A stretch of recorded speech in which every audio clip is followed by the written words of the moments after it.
Eastern Conference Southern Division Playoff 1984. Today's game has the Tampa Bay Bandits and the Birmingham Stallions playing for the right to advance to the Eastern Conference title game against Philadelphia next Sunday. It's the USFL.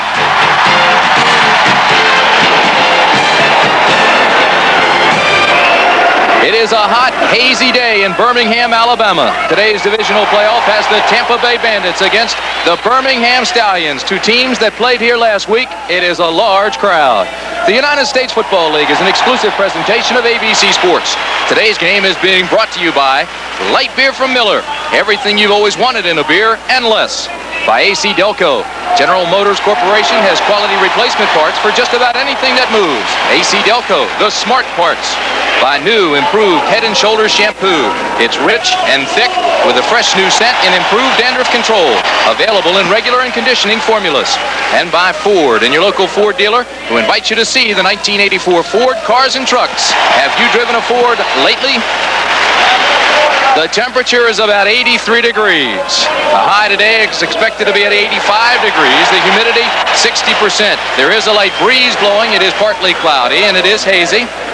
It is 84 degrees, but I want you to look at the numbers on the bottom of that graphic. 117 degrees on the field. So the best conditioned athlete will feel the pressure and the exhaustion here this afternoon. This is Steve Spurrier, the head coach of the Tampa Bay Bandits. He rewrote the record books as a Gator in Florida. He was the Heisman Trophy winner in 1966 and a first-round draft pick of the San Francisco 49ers in 1967. Raleigh Dodge, he knows the pressure of playoff games, having been with the Pittsburgh Steelers coaching staff 5 years. He collected 2 diamond-studded championship rings there, symbolic of Pittsburgh's back-to-back Super Bowl titles. This is Cliff Stout. He did not play in the game between these two teams last Sunday. He had an injured shoulder. Today, they say he is healthy. The numbers on him are impressive. John Reeves, the strong-arm quarterback from Florida, had his go in the National Football League, has been impressive this year, hitting nearly 58% of his passes. The only knock against John Reeves, they say he does not have quick feet, but he does have a strong arm. He's got a tremendous ability to lead his team. Our referee today is Verl Sorgren. He is out at midfield as the captains saunter out that way. They are doing everything in their capability to maintain their composure, try to keep all their energy lined and ready to go when the kickoff comes. John Reeves, of course, the quarterback, and he is out there. Tommy Banks, the longtime center, 54, first the guy to sign here with the Birmingham Stallions. 4-time All-Pro, longtime National Football League player. He is the leader of that Birmingham team. Who calls the coin toss? What is your call? He calls heads. Heads is the call. Call is heads. The coin is tails. We'll receive. So Birmingham has won the toss. They have elected.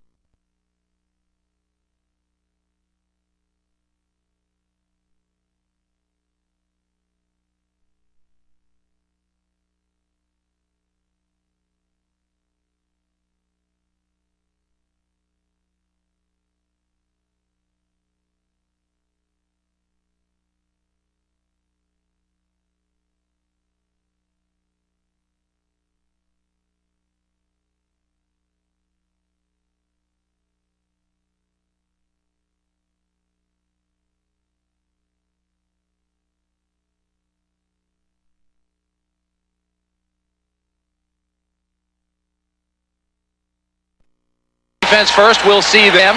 Raleigh ball gets it first. So it is the Tampa Bay Bandits and the Birmingham Stallions coming up shortly after these messages on the field here at Legion Field, Birmingham, Alabama. I'm Tim Brandt along with Lee Grosscup. Have you recovered from yesterday's game, Cupper, out in Los Angeles? Still getting my voice back. Longest game in professional football history. It was nice to be there with you, partner. Von Mansfield is number 45. Lonnie Johnson, number 33, the deep men for Birmingham. They will receive. The numbers on Lonnie Johnson are impressive. He's out of Indiana, 6'1", 200-pounder.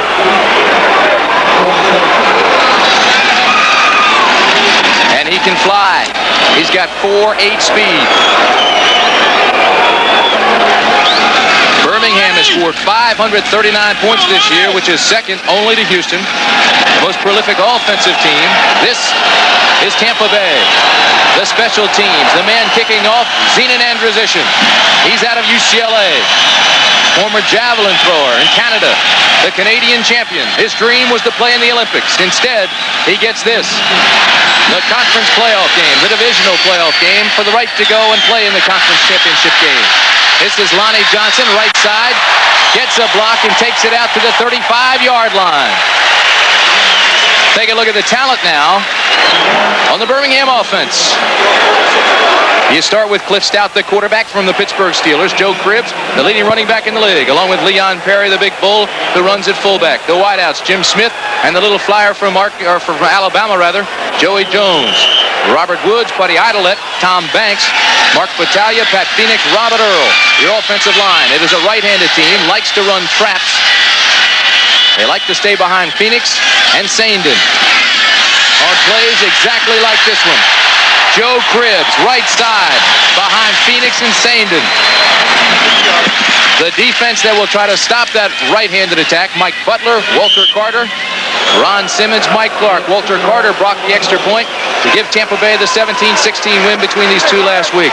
The linebackers, James Harrell, Paul Porowski, Alonzo Johnson, Jeff George, Doug Burgoyne, Zach Henderson, and Bruce Vaughn, the secondary. It is 2nd and 4 from the 42. Jim Smith jumped too early. The ball is almost intercepted. It was intended for Jim Smith, but I think he jumped too early. There is a flag. Paul Porowski, the linebacker identified there, has been one of the leading tacklers on the team. It is against Jim Smith. They'll back him up and replay the down. Porowski is the man who tipped the football away from Smith after Cliff Stout had gone to play action pass. Illegal motion. Number 86 offense. Penalty decline. 3rd down. These two clubs have played 4 times in the last 2 years. 1 point separates the difference. The officials today, Verl Sorgren, Ed Manning, Robert Walker, Dave Hatima, Chet DiStefano, John Everett, and Wesley Ward. 4 receivers now for Birmingham on 3rd down and 4. This is Cribbs on a swing pass. 1st down, Stallions. Fred McAllister rides him out of bounds, but Cribbs has the first down of the ball game. Good call from the sidelines on 3rd and 4. They went to the ace back, meaning that Joe Cribbs was the lone back. 7-step drop by Stout. He looked downfield first. Joe Cribbs coming out of the backfield here. Motion man up the seam. Stout looks to his right. That sets it up for Cribbs coming on a swing pass back to the left. Fred McAllister, number 46, runs him out along the left sideline. A 9-yard pickup, 1st down, right side, Cribbs. Cribbs up close to another 1st down for the Stallions. Porowski makes the tackle. He's got 4.5 speed in the 40, low center of gravity, exceptional balance, and the uncanny sense to anticipate blocks. With Pat Saindon, number 74, the strongest man on Birmingham's team, leading the way, Joe Cribbs ran that long trap play on the right side, which has been his favorite running play all year long. On that play, the left guard, Buddy Idlett, most consistent lineman for Birmingham, pulls and leads the play. 1st down by that much. Joe Cribbs, the first selection of the Buffalo Bills, 2nd round in the 80 draft. Draft pick of the Bills, got from the 49ers for O.J. Simpson. Cribbs off to a fast start, Tim. 2 carries, 16 yards. They're going right to work at what they do best. Raleigh ball. That means possession football. Birmingham territory at the 39. Smith and Jones, the wideouts. Perry and Cribbs, the setbacks. 1st down. The fake to Cribbs. Stout, left side on the boot. He's going to lose 2 yards. That's not a boot, I don't think, Tim. It's a busted play. I think he was going for a double dive, and there was a mix-up in the backfield. Cliff Stout, despite the fact that he's been an effective runner this year with 440 yards on the season, and also the best rushing quarterback among NFL QBs in 1983, that time he found himself in the throes of a busted play. He made the most of it. It's been a fast turnaround for Cliff Stout this year as well. Cliff Stout played for the Pittsburgh Steelers last year. Took him to the AFC playoff games. Now comes right back in the spring to do the same with Birmingham. 3 down linemen by the Bandits. 4 linebackers, nickel back. Stout in trouble again. And he gets back to the line of scrimmage, maybe picked up 1 yard before Mike Butler tracks him down. Mike Butler, the man who leads the team in sacks with a total of 11. There you see his statistics. He's out of Kansas. He's an 8-year pro. Was an All-American at Kansas in the mid-70s. And he was the man who was on Cliff Stout's trail as Stout tried to roll to his right that time, find someone downfield. Butler started 6 years for the Packers in the NFL. He had knee problems, wears a knee brace, still showed a lot of versatility that time. Third down, big third down play here, Tim. Third down, Birmingham converts on third down 49% of the time. Ken Talton, Joey Jones, and Jim Smith, the wide receivers. This is Stout with time, and he has the completion, but he doesn't get the first down. Ken Toller is nailed. 2 yards shy of the first down marker. Paul Porowski, James Harrell, Mike Butler, we're all there. Great pursuit by the Bandits. Stout had plenty of time to throw. 4th down and 1, and Birmingham's going to go for it. Raleigh Dodge is known as a conservative coach, but he has consistently gone for the big play on 4th down throughout his coaching career. We saw this 4 times yesterday in the LA Coliseum. Los Angeles went on 4th and 1 4 different times and ended up 4 for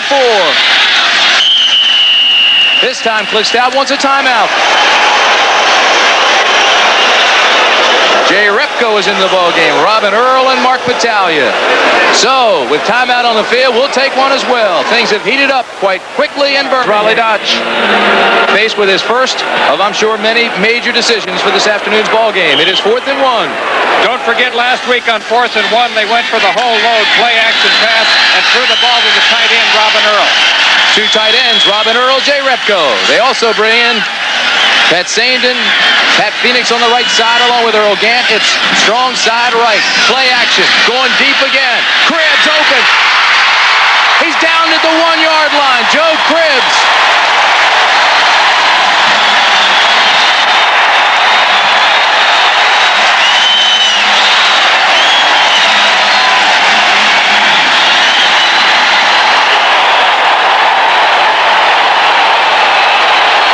As I was saying, 2 weeks in a row they go play action pass on 4th and 1. Fake to Leon Perry first.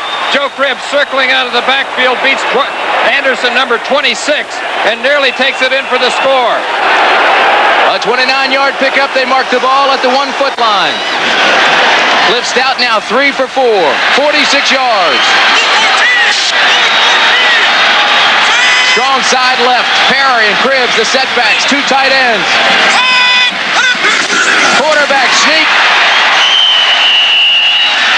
No indication.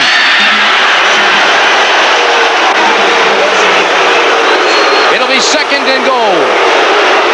Remember the ruling, the ball must break the plane of the goal line. And in that case, I don't think the ball did. I think his shoulders did, but not the ball. Good effort by Kelly Kirschbaum, number 51, who's playing with pain today. They stay with 2 tight ends. It's Cribbs and the big Leon Perry.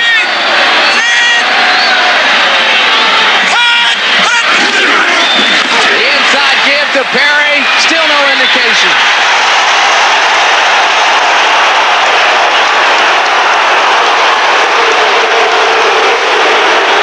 It'll be 3rd and goal.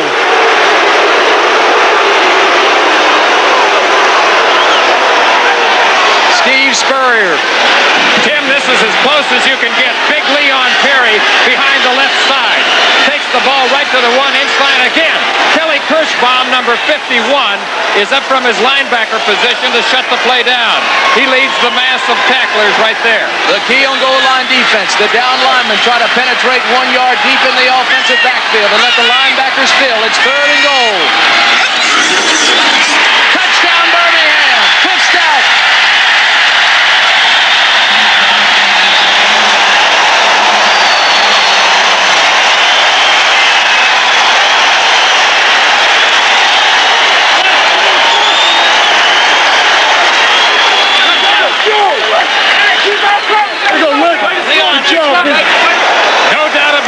one. Wedge blocking, quarterback sneak. Call your own number. Stout is 6'4", 215 out of Youngstown State. And he's right in behind the veteran Tom Banks, number 54. Cliff Stout's 10th touchdown of the year rushing. Danny Miller for the extra point. No question about it. And the Stallions break on top 7-0.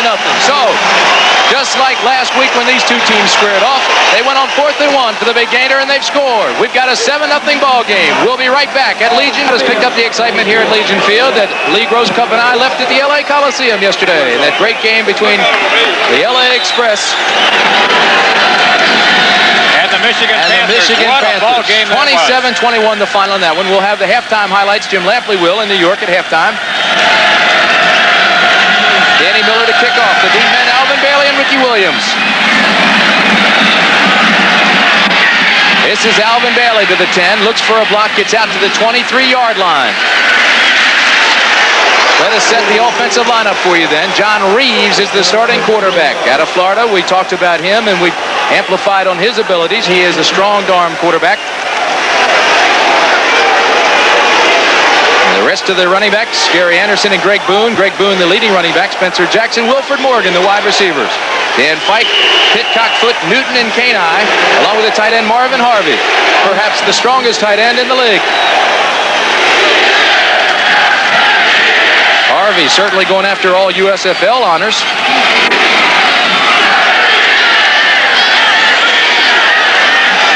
First down at the 10, the ball on the 23. This is Reeves. The give is to Anderson. Gets a block, cuts against the grain, picks up 5. It'll bring up 2nd and 5. Dan Fike through the key block. Gain of 4 yards. The Birmingham defense is interesting.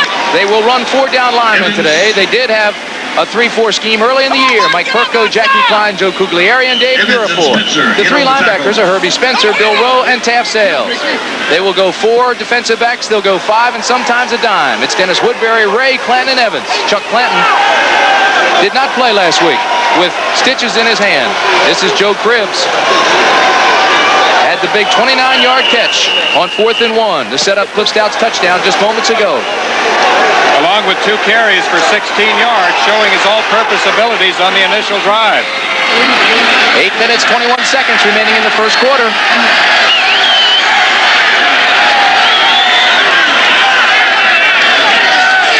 This is Boone, left side, big hole, first down to the 45, the 47-yard line.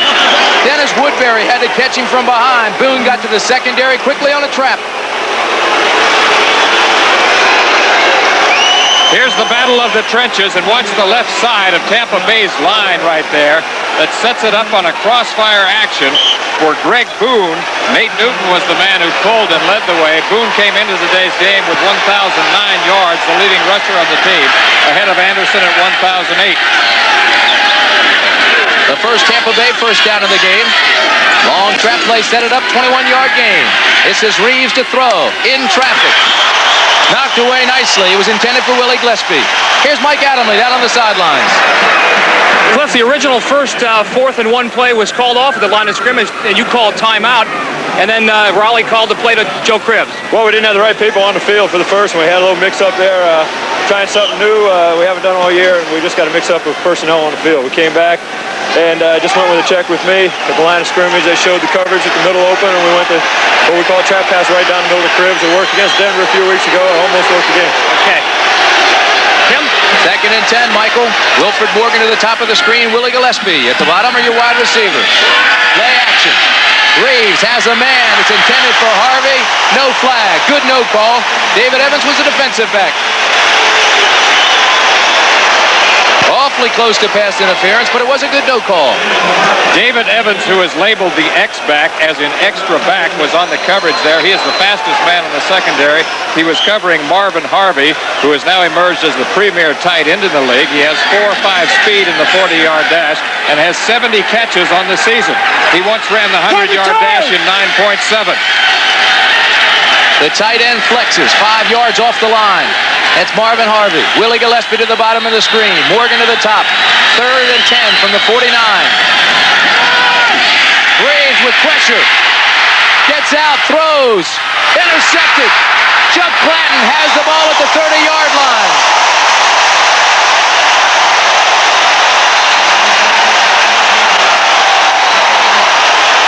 Chuck Clanton's 11th interception of the year. He limps off the field. The pressure on John Reeves is what sets up the interception. Linebacker number 58, Taft Sales, out of the University of Missouri, a rookie, pressures John Reeves. Reeves is off balance when he throws. He tries to get the ball into the secondary, and it's picked off. From Reeves' viewpoint, watch the pressure now. Taft Sales, number 58, the linebacker, forces him forward. He throws off balance. Here's Chuck Clanton, who missed last week with a hand injury, making his appearance and his 11th interception of the year.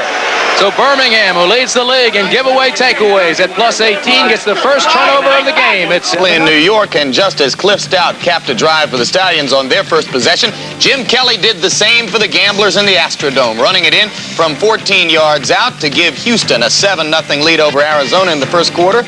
And Tim Brandt, I'm sure that you and Lee Grosskopf are hoping for another 7-quarter epic today.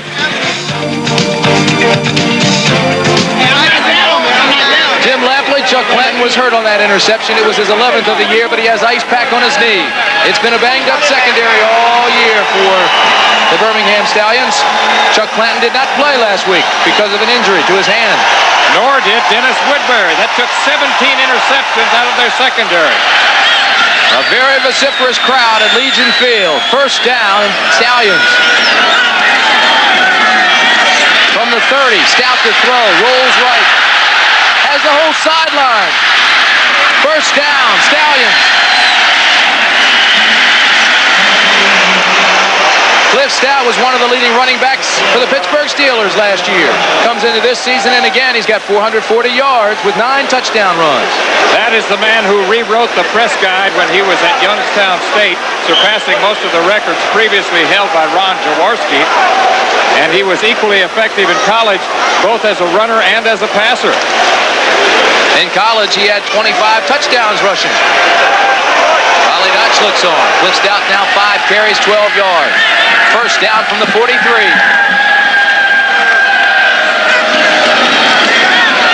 Harry pulls his way up for a 3-yard gain.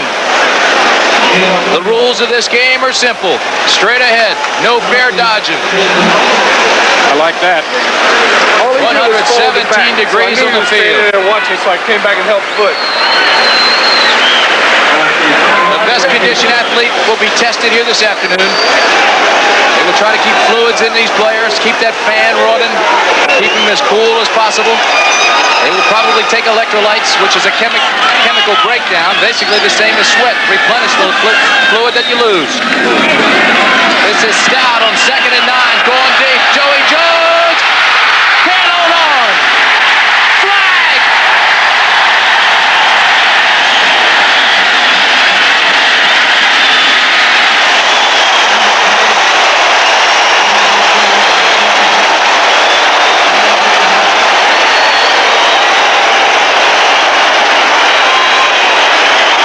Interference against Tampa Bay on Joey Jones. The call is on Jeff George, number 33.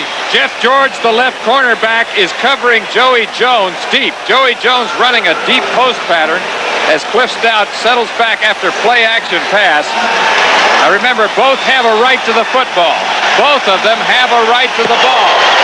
Pass interference. Number 33, defense. First down. It's on the defense. Awfully close, his right hand, George. Now keep in mind, Joey Jones had a big touchdown catch over George to set up a touchdown, rather, in the first game between these two clubs. So Jones may be working on George this afternoon. We'll keep an eye on that matchup. First and 10 from the 42. Jim Smith can toll the wide receivers. And it looks like Flag Day. Flags fly everywhere. False start. Number 72, offense. That's Robert Woods, Tim, the left tackle, who settles in right next to Buddy Idlet on the left side. Robert Woods set out a part of last week's game. He He's a big one. 6'5", 258 pounds out of Tennessee. It's the first time in 13 years that he's been on the championship team.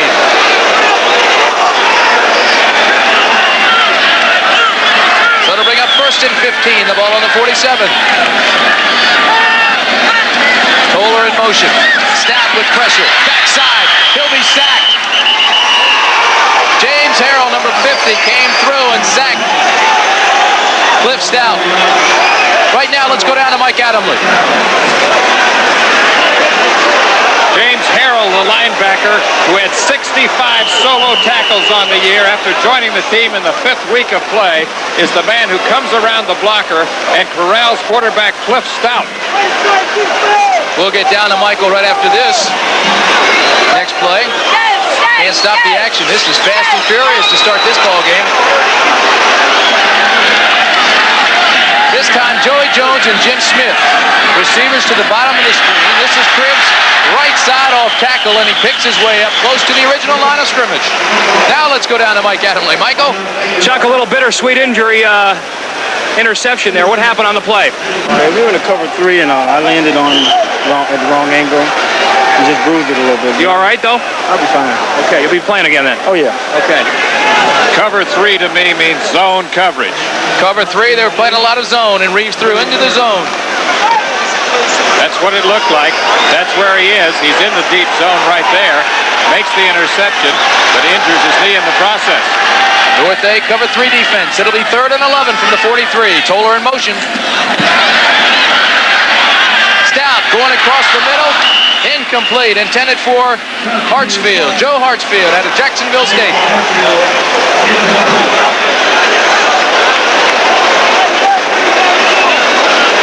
Well, we're just settling into our seats. We've got a 7-0 ball game. 4:46 remaining in the first quarter. We'll see Bob Parsons for the first time this afternoon. He's out of Penn State. One of the bigger punters in the league at 6'5", 224 pounds.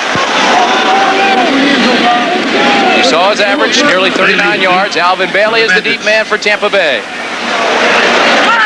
The key for Tampa Bay right now is to maintain the pressure, try to stay in the ball game, and somehow nullify this crowd. This is Bailey at the 10.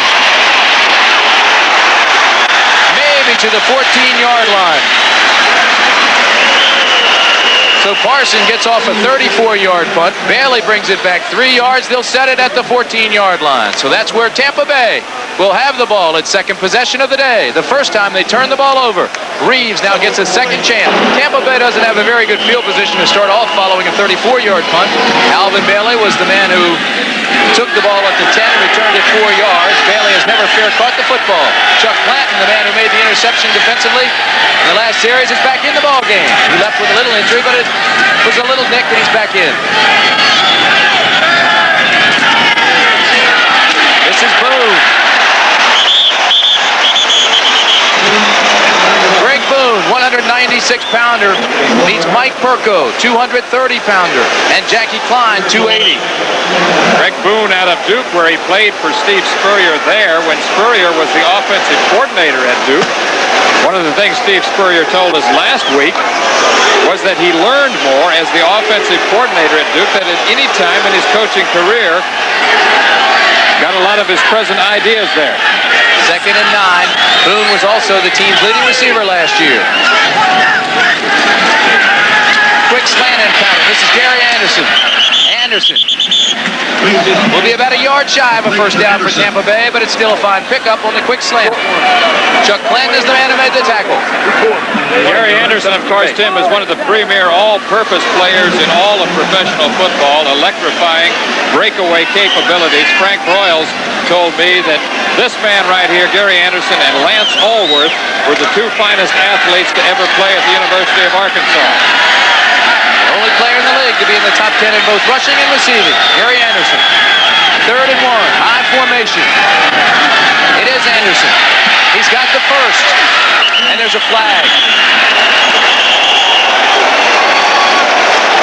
There's a flag and an injury. It looks like it'll be holding against Tampa Bay.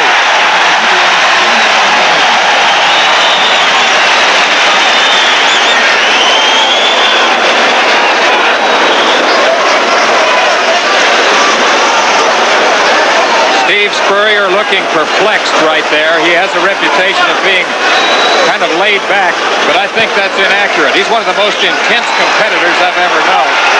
They say he wants to win at everything. Number 64, offense, still third down. It was Chuck Pitcock who was called for holding. Dave Piles, the tight end, number 86, left the field limping. So third down, obvious pass situation. Reeves off to a slow start. 1 of 4 in the passing department for 7 yards.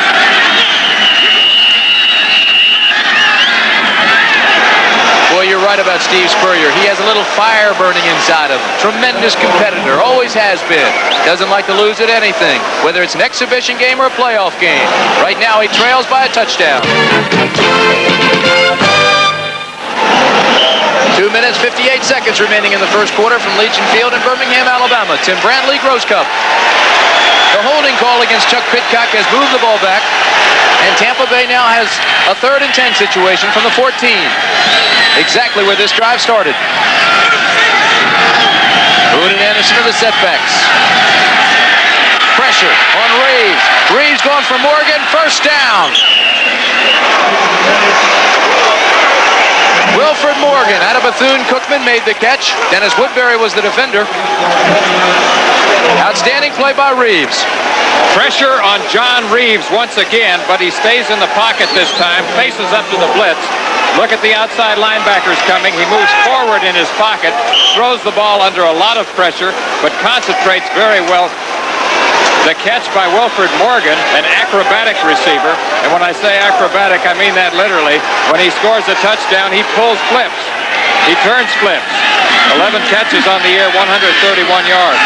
When Eric Trevelyan and Brodsky were injured, Wilfred Morgan came in. He's been very talented ever since. This is the Marvin Harvey. And Harvey makes the catch, and it's another Tampa Bay first down in Birmingham territory. We keep talking about this man, and he keeps getting better and better. Almost certain to be an all-leaguer, Marvin Harvey, who has the best tight end numbers of any receiver in the league, runs a deep middle route right there, reaches up, sure-handed. Marvin Harvey isolated here, takes an inside release, down, makes his cut to the inside. Watch the hand-eye coordination right there as he reaches up and gets in behind and in between David Evans, number 26, and Chuck Blanton, number 24. First down at the 38. Gillespie goes in motion, now stops to the backside. It's Boone, and Boone bangs his way up to the 32-yard line. There are flags there. You know, so many people talk about Gary Anderson and forget about Greg Boone, but he is the league's 6th leading receiver, or rusher rather, and he was the team's leader last year. Going to get a face mask call, Tim.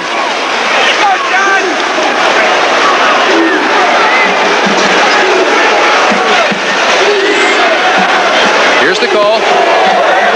Grabbing the face mask. Number 55, defense. First down. It's called on Herbie Spencer, 55. Herbie Spencer, who has been the leading tackler on the team and has the best all-purpose defensive numbers over the last 2 years for the Stallions, was cited for that infraction that time, but he's a player. We've liked him consistently in the times that we've covered at Birmingham this year. Best penetration by Tampa Bay today. Down inside the 30-yard line. It is now marked at the 27. Houston Gamblers leading Arizona 7-0. That game in the first quarter. Quite a shootout there. George Allen's Arizona Wranglers. Number 1 defense going against the number 1 offense. Tim, in the 2-year history of this league, this has turned into one of the best rivalries. Coming up tomorrow night, ABC's Monday Night Baseball continues live, 8 o'clock Eastern Time. A couple of good ball games for you. The Chicago Cubs, what a surprise they are, playing very, very well. They are challenging for the National League East League. They travel to San Diego, holders of first place in the National League West. And in the American League, the Detroit Tigers and the Chicago White Sox go at it at Comiskey Park out in Chicago. That's all tomorrow night. Monday Night Baseball right here on ABC. Don't forget, coming up at halftime, big win by Los Angeles over Michigan at the LA Coliseum yesterday. Lee Gross Cup and I were there, part of history, the longest football game in the history of pro football. 27-21, LA. We'll have highlights of that when Jim Lampley talks to you at halftime. 21-21 in regulation. The final was 27-21. In the third overtime period. Wilfred Morgan, the bottom of the screen. The top of the screen, Willie Gillespie. The tight end, Marvin Harvey.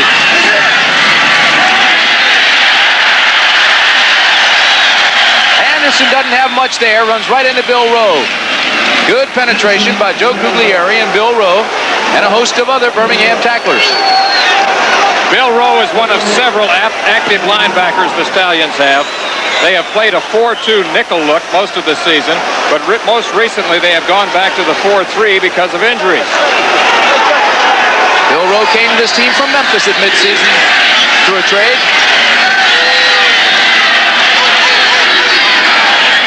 Second and 11 from the 28.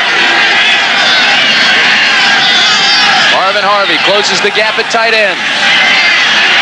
Reeves. Incomplete, intended for Wilfred Morgan. Morgan was open. He stumbled, and the pass was behind him. Good pressure applied that time by linebacker 55, Herbie Spencer, coming on a blitz.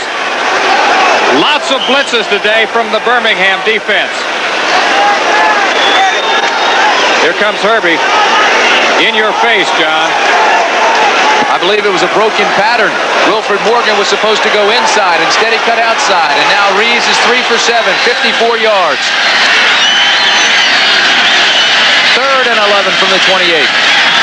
They are within range of Zenon Andrusician.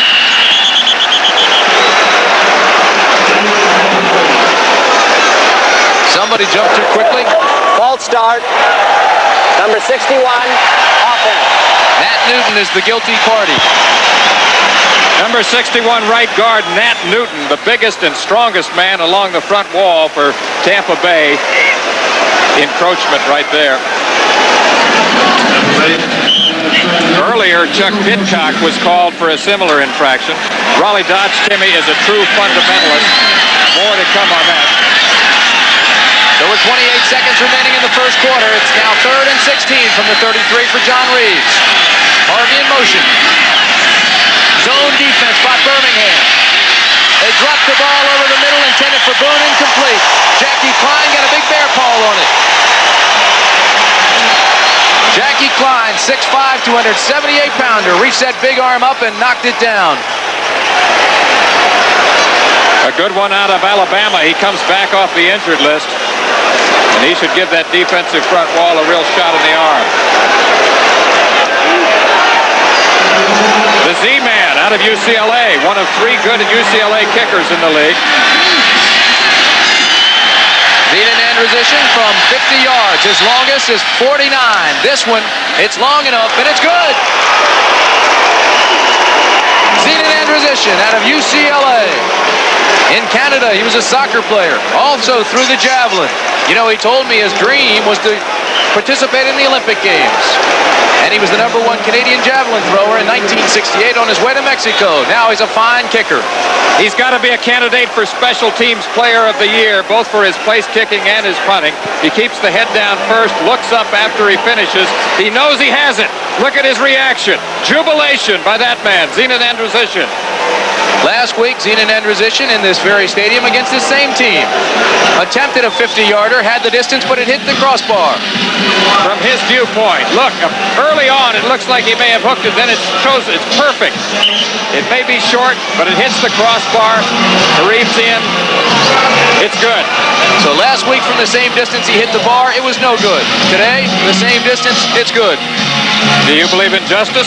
What a difference a week makes. A hot, hazy day in Birmingham, Alabama.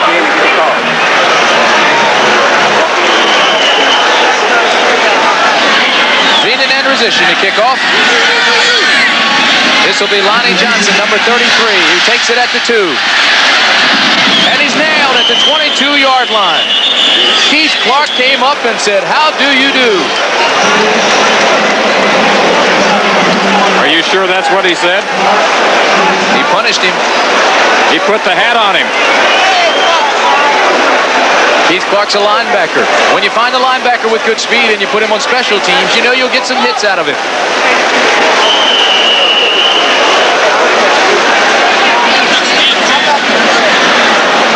And that should just about do it for the first quarter. So last week, it was 1 point that separated these two teams. Tampa Bay won that one 17-16. These two clubs have played 4 times the last 2 years. 1 point separates them. After the first quarter of the playoff game, the Stallions lead it.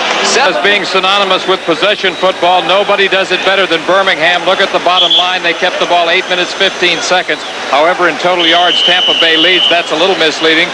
The pass interference call is what set up the touchdown for Birmingham. Just underway, second quarter. Birmingham worked out behind closed doors all week.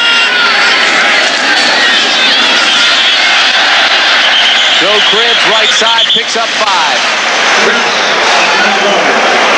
Conversely, Tampa Bay did what they did all season. They had open practices. They were very open with the media. Didn't hide a thing. That's the personality of Steve Spurrier that lends itself to that type of week. Here in Birmingham, it was a very intensified week. Worked out in pads 3 days and stayed at a hotel last night. 2nd and 3 from the 30. Stout audibilizes. Lone count. Backside pressure. Throws deep to Smith. Out of bounds. Incomplete.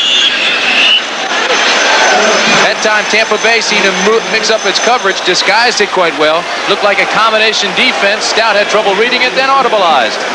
Pressure applied to Cliff Stout by Johnson and Carter, 75 and 58. Straight drop back read here. Goes, settles in at 8 yards, retreats to 10 yards. They didn't get all the way, but they got to hurry. Sometimes a hurry is just as good as a sack. When I say combination defense, I simply mean that some players are playing man-for-man defense, some are playing zone. 3rd and 3 from the 30. Right side, close to a first down, goes Leon Perry. I don't think he got it.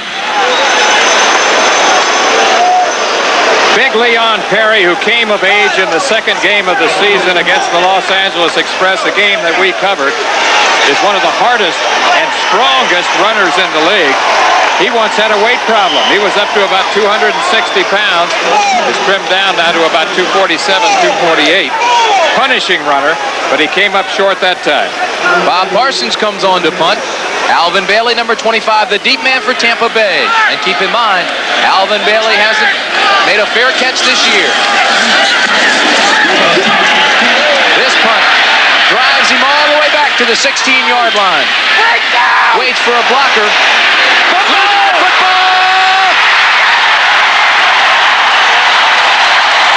Birmingham!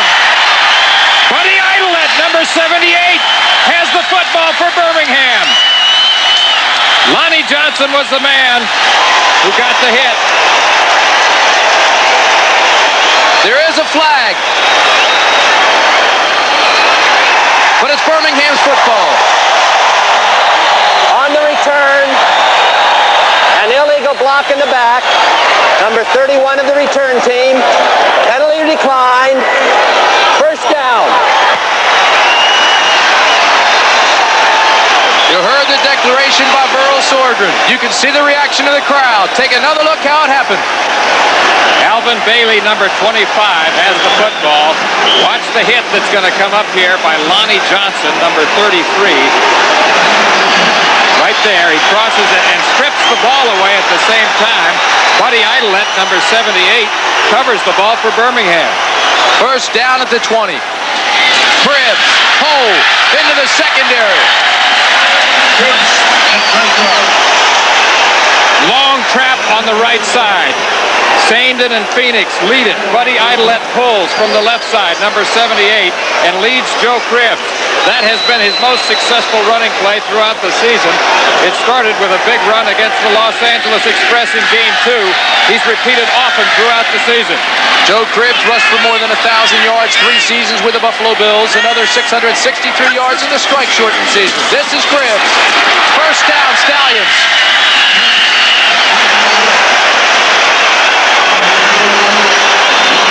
He is the USFL's leading rusher coming into this ball game, 1,467 yards. He was a great one at Auburn, played in the same backfield with a couple of great ones, Andrews and Brooks.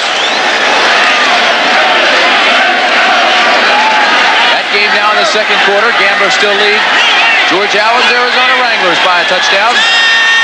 This is 1st and 8. First and goal from the 8.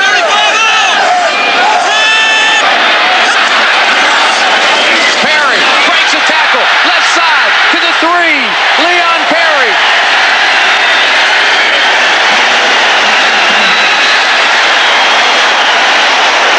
He's a 230-pounder. A tough, hard-nosed blocker who thrives on bone-crushing blocks for Joe Cribbs. He's also an outstanding running back.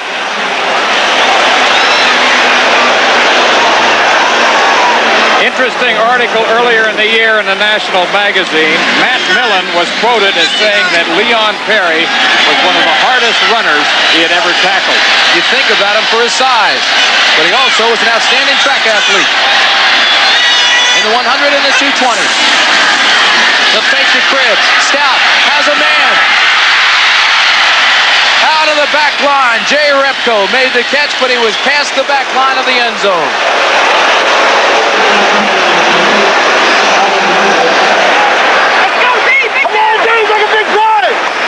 Let's go D. They're saying, let's go D. Let's go defense.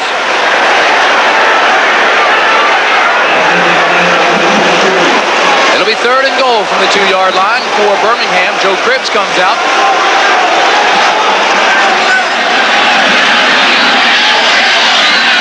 The setbacks now, Leon Perry and Rogan. Play action.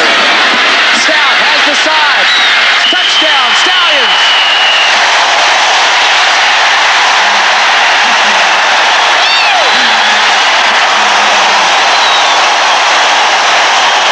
Cliff Stout's second touchdown of the day, and listen to the crowd. 11th rushing touchdown of the year for quarterback Cliff Stout.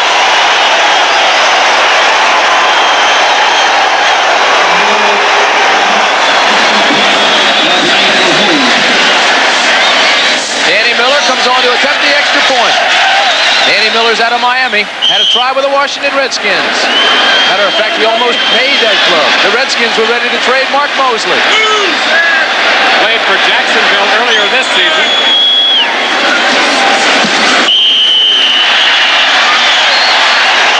The kick is good. The score is 14-3. So the Birmingham Stallions, with 10 minutes and 50 seconds remaining in the half, have taken the lead 14-3.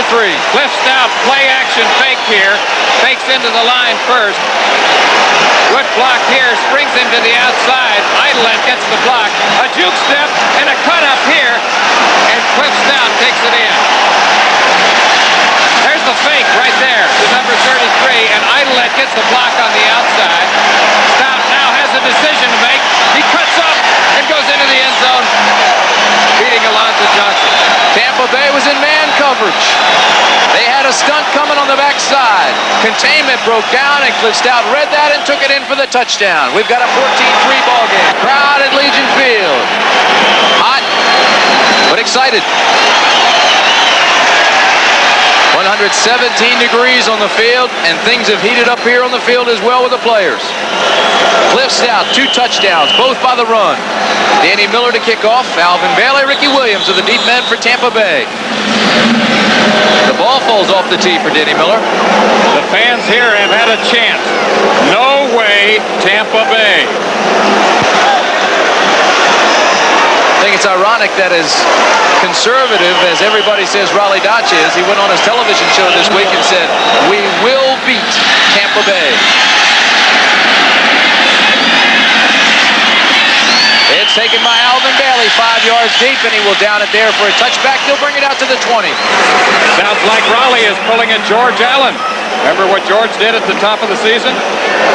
Yeah, there's a difference, though. Raleigh waited to the playoffs. George came out at the top of the show and said, "We won't lose. I won't allow it." Well, I think that was taken out of context along the way. John Reeves is the quarterback that we'll be seeing.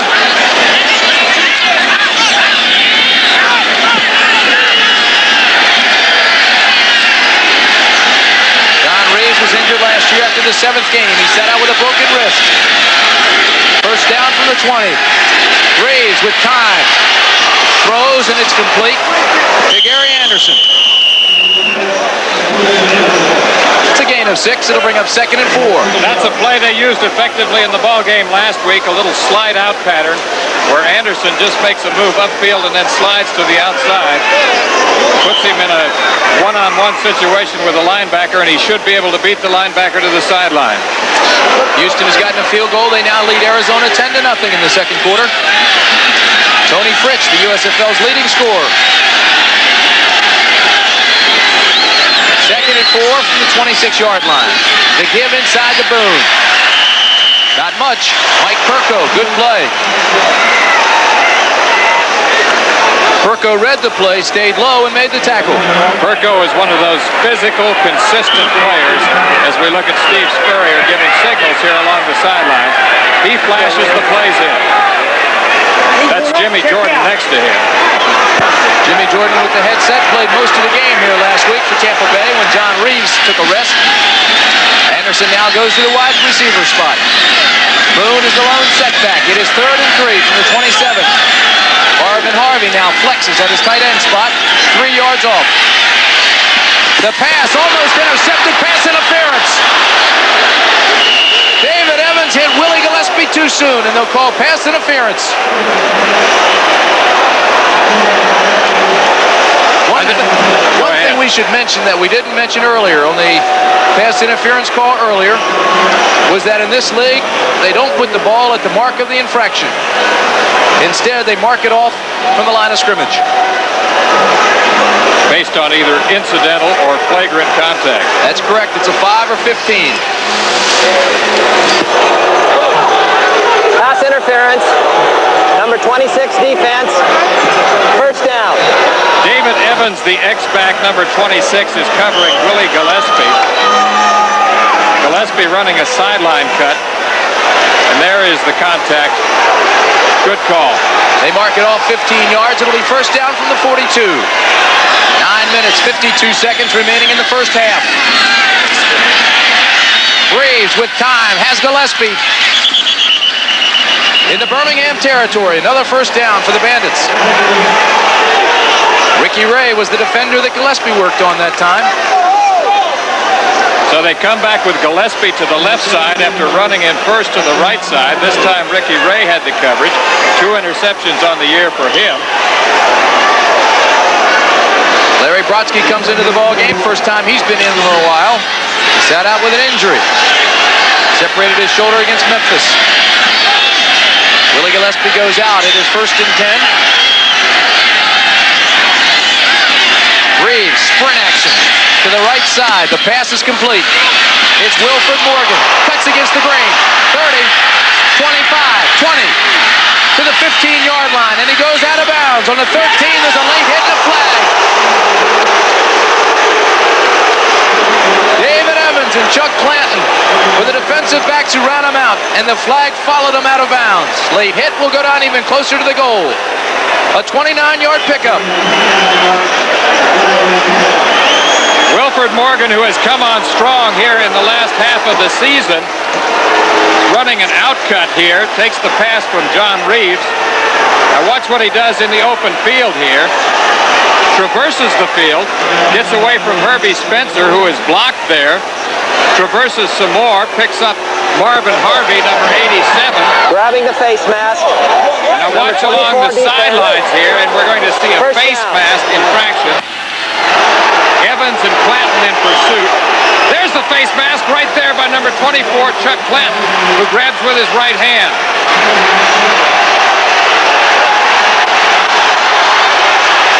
First and goal from the 7. Tampa. Gillespie in motion. Play action. Gillespie's the receiver. Touchdown, Bandits.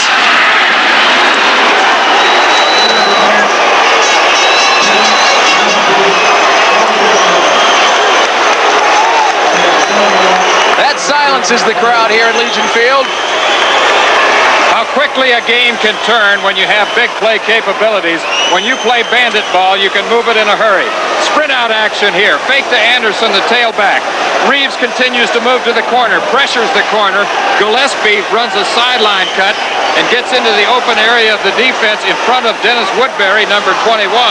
So after a slow start, John Reeves now 7 of 12 in the passing department for 113 yards and 1 touchdown. Willie Gillespie caught a 6-yard touchdown pass in this stadium last week against the Stallions. He comes back and does it again, and Birmingham will have to line up now because Tampa Bay's going for the 2. It was a 2-point conversion yesterday by Steve Young to set that game into overtime at the Coliseum. This is Reeves. Reeves throws. It's good. Again, it's Willie Gillespie. And he improvised that time, Tim. Did you see it? He was running a sideline. But there's a flag and a scuffle. Steve Spurrier's beside himself. But now he gets the call that he likes. Here's our referee, Verl Sordren, with a declaration. Count the 2 points. Personal foul. Roughing the passer. Number 55, defense. Penalty assessed on the kickoff. The penalty is on Herb Spencer. We've got ourselves a good old-fashioned Donnybrook here at Legion Field in Birmingham, Alabama.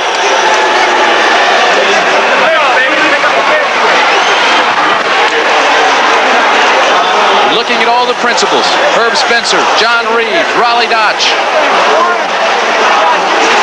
Take another look at this play. Watch the improvision. The improvision here by the wide receiver, Willie Gillespie, as John Reeves sprints to his right.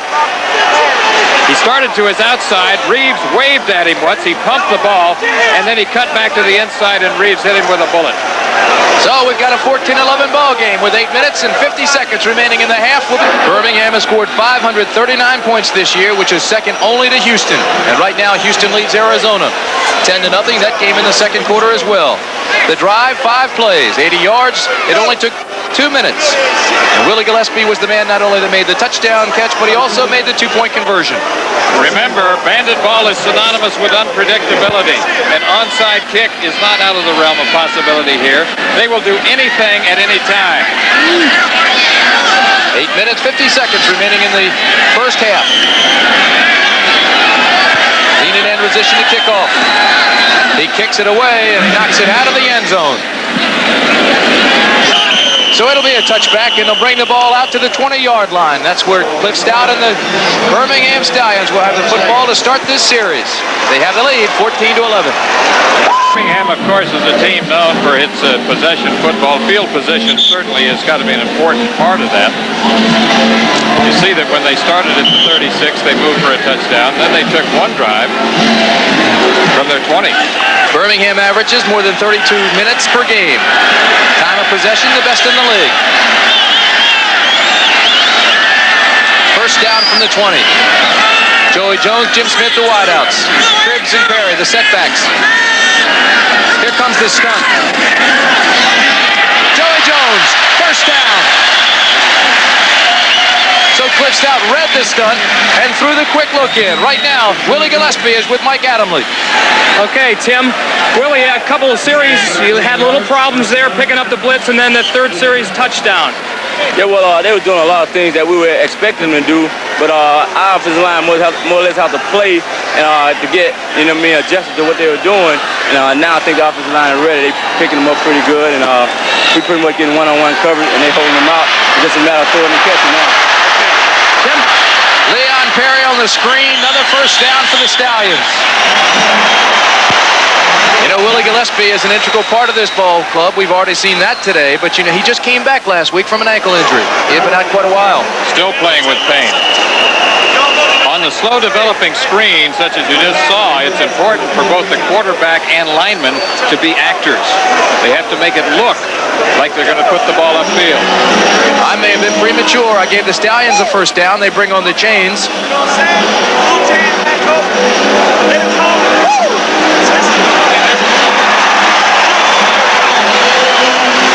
Well, you still got the bionic eye as far as I'm concerned. First down, Birmingham.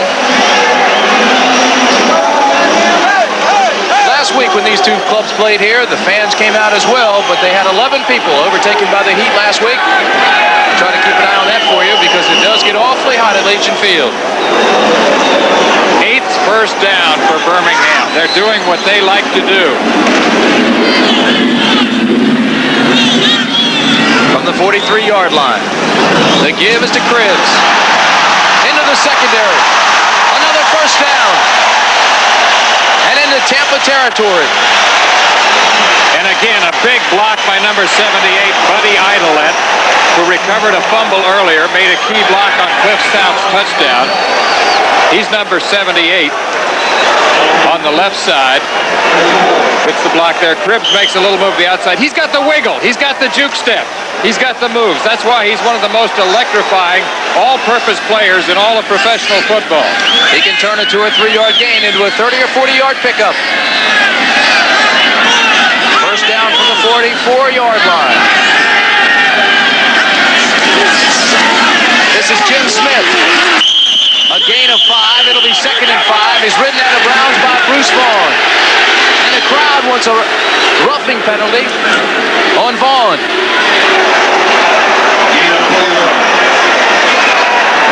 Jim Smith out of Michigan by way of the Pittsburgh Steelers had the reputation of being one of the finest possession receivers in all of professional football. This year he has also given them the deep threat pretty consistently. With a game of this magnitude and the emotion as high as it is and the intensity, the key is maintaining composure. Jim Smith led the league in receiving yards and was 4th in catches behind Richard Johnson, Ricky Sanders, and Danny Walters. Smith to the top of the screen, moves up a little bit more now. Joey Jones is the receiver at the bottom. Robin Earl's the tight end. This goes to Joey Jones, incomplete. Warren Hanna, number 20, was the man defending Jones. The ball was overthrown. Robin Earl is playing the tight end position today because Daryl Mason, number 81, normally the starter, is out with a rib injury. Cliff Stout now 6 for 11, 73 yards. Birmingham brings out number 89, Robin Earl, its tight end. They also take out Jay Repko. Ken Talton comes into the ballgame. Ken Toller, rather. Jim Smith, Joe Hartsfield, and Joey Jones. 4 wide receivers. It's 3rd and 6 at the 40.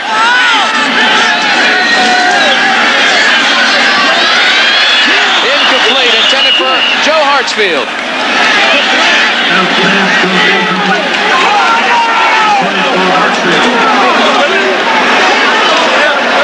Joe Hartsfield has absolutely no catches this year. They're using the 4 wide receiver offense at times today, Tim, because of the injury to Mason, who Raleigh Dodge has called the most underrated tight end in the league. So the Tampa Bay defense rises to the occasion, stops Birmingham in its own territory, and Parsons now will have to punt it away.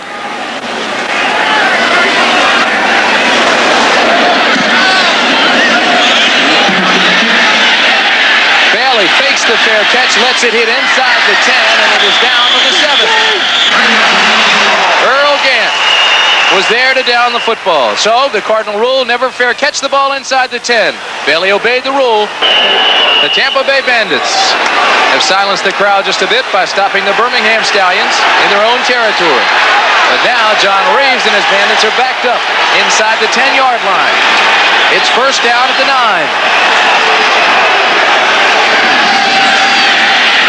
Reeves with pressure, throws into coverage, and it's almost intercepted. Birmingham rolled back in his zone. It was intended for Wilford Morgan. Reeves tried to throw it into coverage, and it was almost intercepted. The key to any pass defense is first to pressure the quarterback. Birmingham has been doing that with pretty good consistency. Number 75 Dave Purifoy first gets the pressure on Reeves, forces him to slide forward. The ball is tipped right there. First by number 55, Herbie Spencer. Then again by Spencer. Ricky Ray also in on the action there, and the ball was tended for Wilford Morgan, number 80. It'll be 2nd and 10 from the 9. We've got 5:19 remaining in the half. Anderson out to the 15-yard line. Good block by Greg Boone that time. Greg Boone complements his running skills with fine blocking ability. He threw the key block that time to Spring Anderson for the yardage he got. It'll bring up 3rd and 4. Gary Anderson, of course, is a slashing runner out of the University of Arkansas. He put a lot of records in the book when he was there.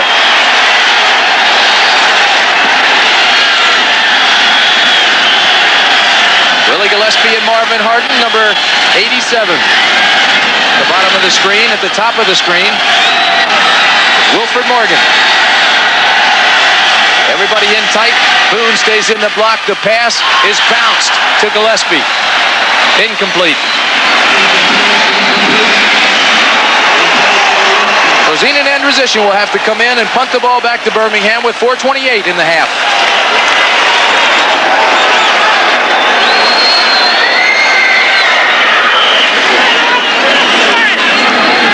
Androsian has had a 66-yarder. His average just over 41 yards. This one a high spiraling punt. Ron Frederick takes it at the 45-yard line. And the fair catch there will give Birmingham good field position. So Zenon Androsian gets a 39-yard punt, and that's where Cliff Stout will take over. Coming up later tonight, the Olympic trials coverage continues at ABC. Next Friday. From Las Vegas, Nevada, the amateur boxing's best go for it all as they fight it out for a spot on the United States Olympic team. That's coming up next Friday. The Olympic trials continue.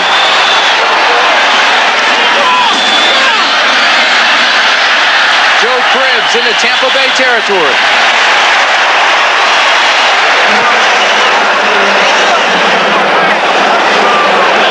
From this viewpoint, you can get a sense of what I've talked about earlier. Joe Cribbs really has the wiggle. Look how loose he is through the hips. Inside, outside, inside again. Robert Woods leaves the ball game.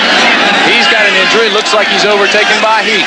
Phil Bourne comes in and replaces him. As you look at the bench of the Stallions, this is 2nd and 1. First down, Leon Perry. And the big guy rambles down to the 31-yard line. 5'11", 248 pounds out of Mississippi. He's running behind a strong, well-disciplined offensive line. Slant play off the left side. Banks, Sandin, Phoenix. But it's mostly the leg drive. Look at those knees like pistons. I think we should also mention that Raleigh Dotch is not only the head coach, but he's the offensive line coach here in Birmingham. This is Cribbs on the right side. Kelly Kirchbaum makes the tackle. He follows Phoenix and Sandin, though, and picks up pretty good yardage on first down.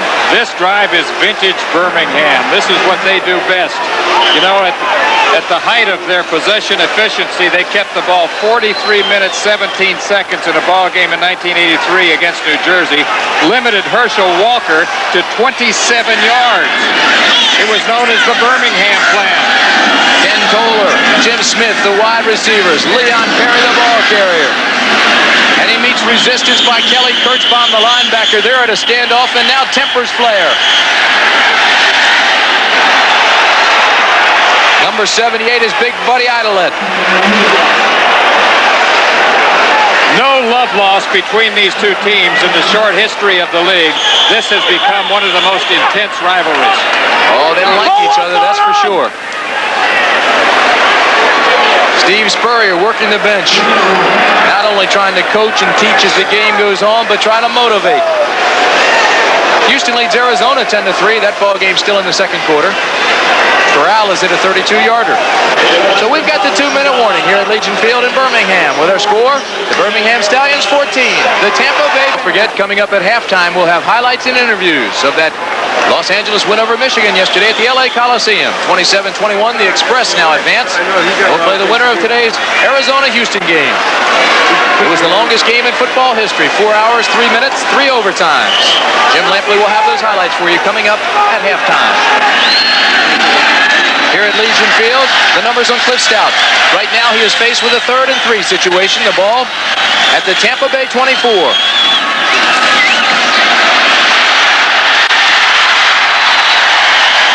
Joe Cribbs to the 12. First down, Stallions. Saindon and Phoenix, the right side of that strong offensive line. From a low angle, you can get a better look at the athletic ability of Joe Cribbs. He hesitates long enough to let his blocking form. Hurdles right there. Makes the cut and is brought down by Mike Butler, number 77, and Jeff George, number 33. Joe Cribbs sat out the exhibition season in a court battle trying to play in this league. He missed 2 games during the season for a contract dispute. He seems to be healthy and wealthy now of mind. His legs are free. Freedom for the Stallions. There's a flag. Leon Perry carries on the left side.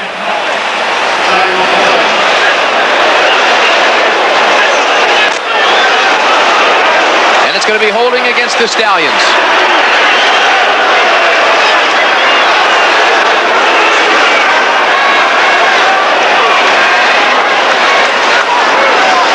It's a 14-11 ball game. It could be more than that. Birmingham has had opportunities but hurt themselves with penalties this afternoon.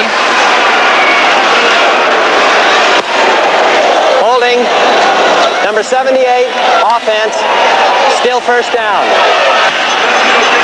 That is the 6th penalty for 55 yards for Birmingham.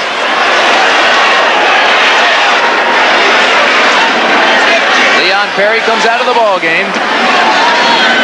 Joe Cribbs will be the lone setback.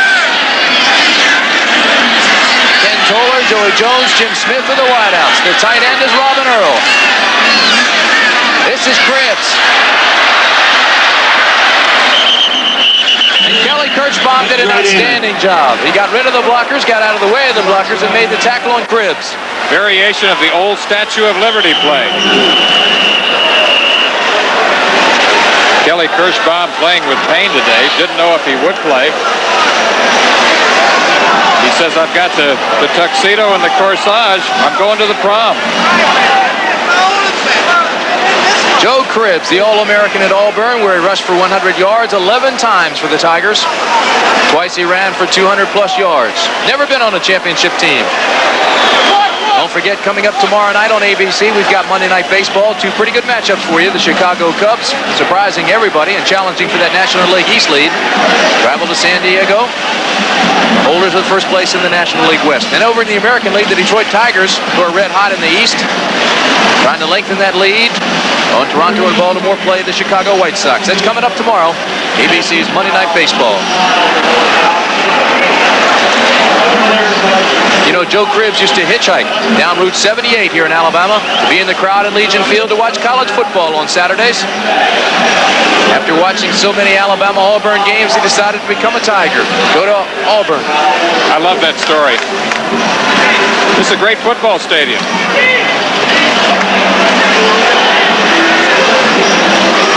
Call this Birmingham the football capital of the South. Well, I think the fans in Tampa Bay would dispute that. Tampa Bay, of course, the site of the USFL championship game this year. That'll be held July 15th, just 2 weeks hence. Those ladies known as the Phillies.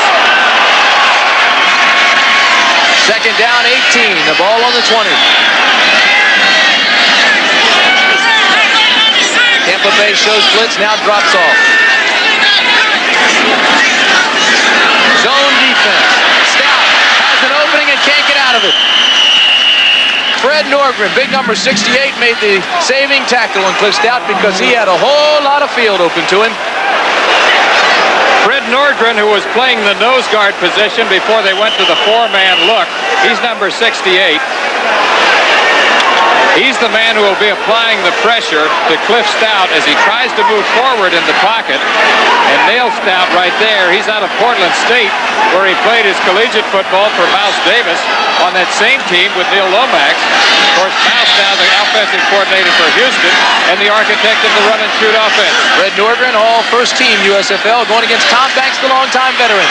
This is 3rd and 22, and it's overthrown, intended for Joe Hartsfield. So Joe Hartsfield still has not made a catch this year.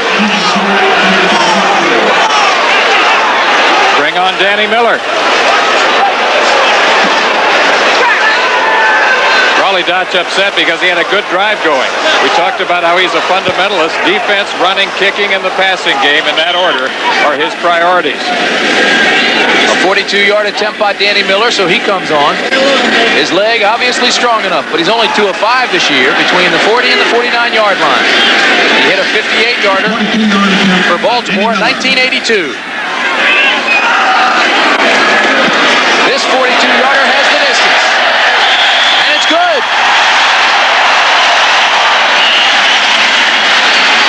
That kick could have been good from 52 yards.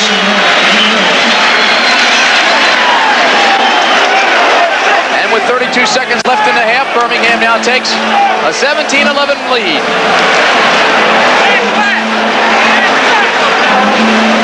You know the fire's burning inside that man, Steve Spurrier.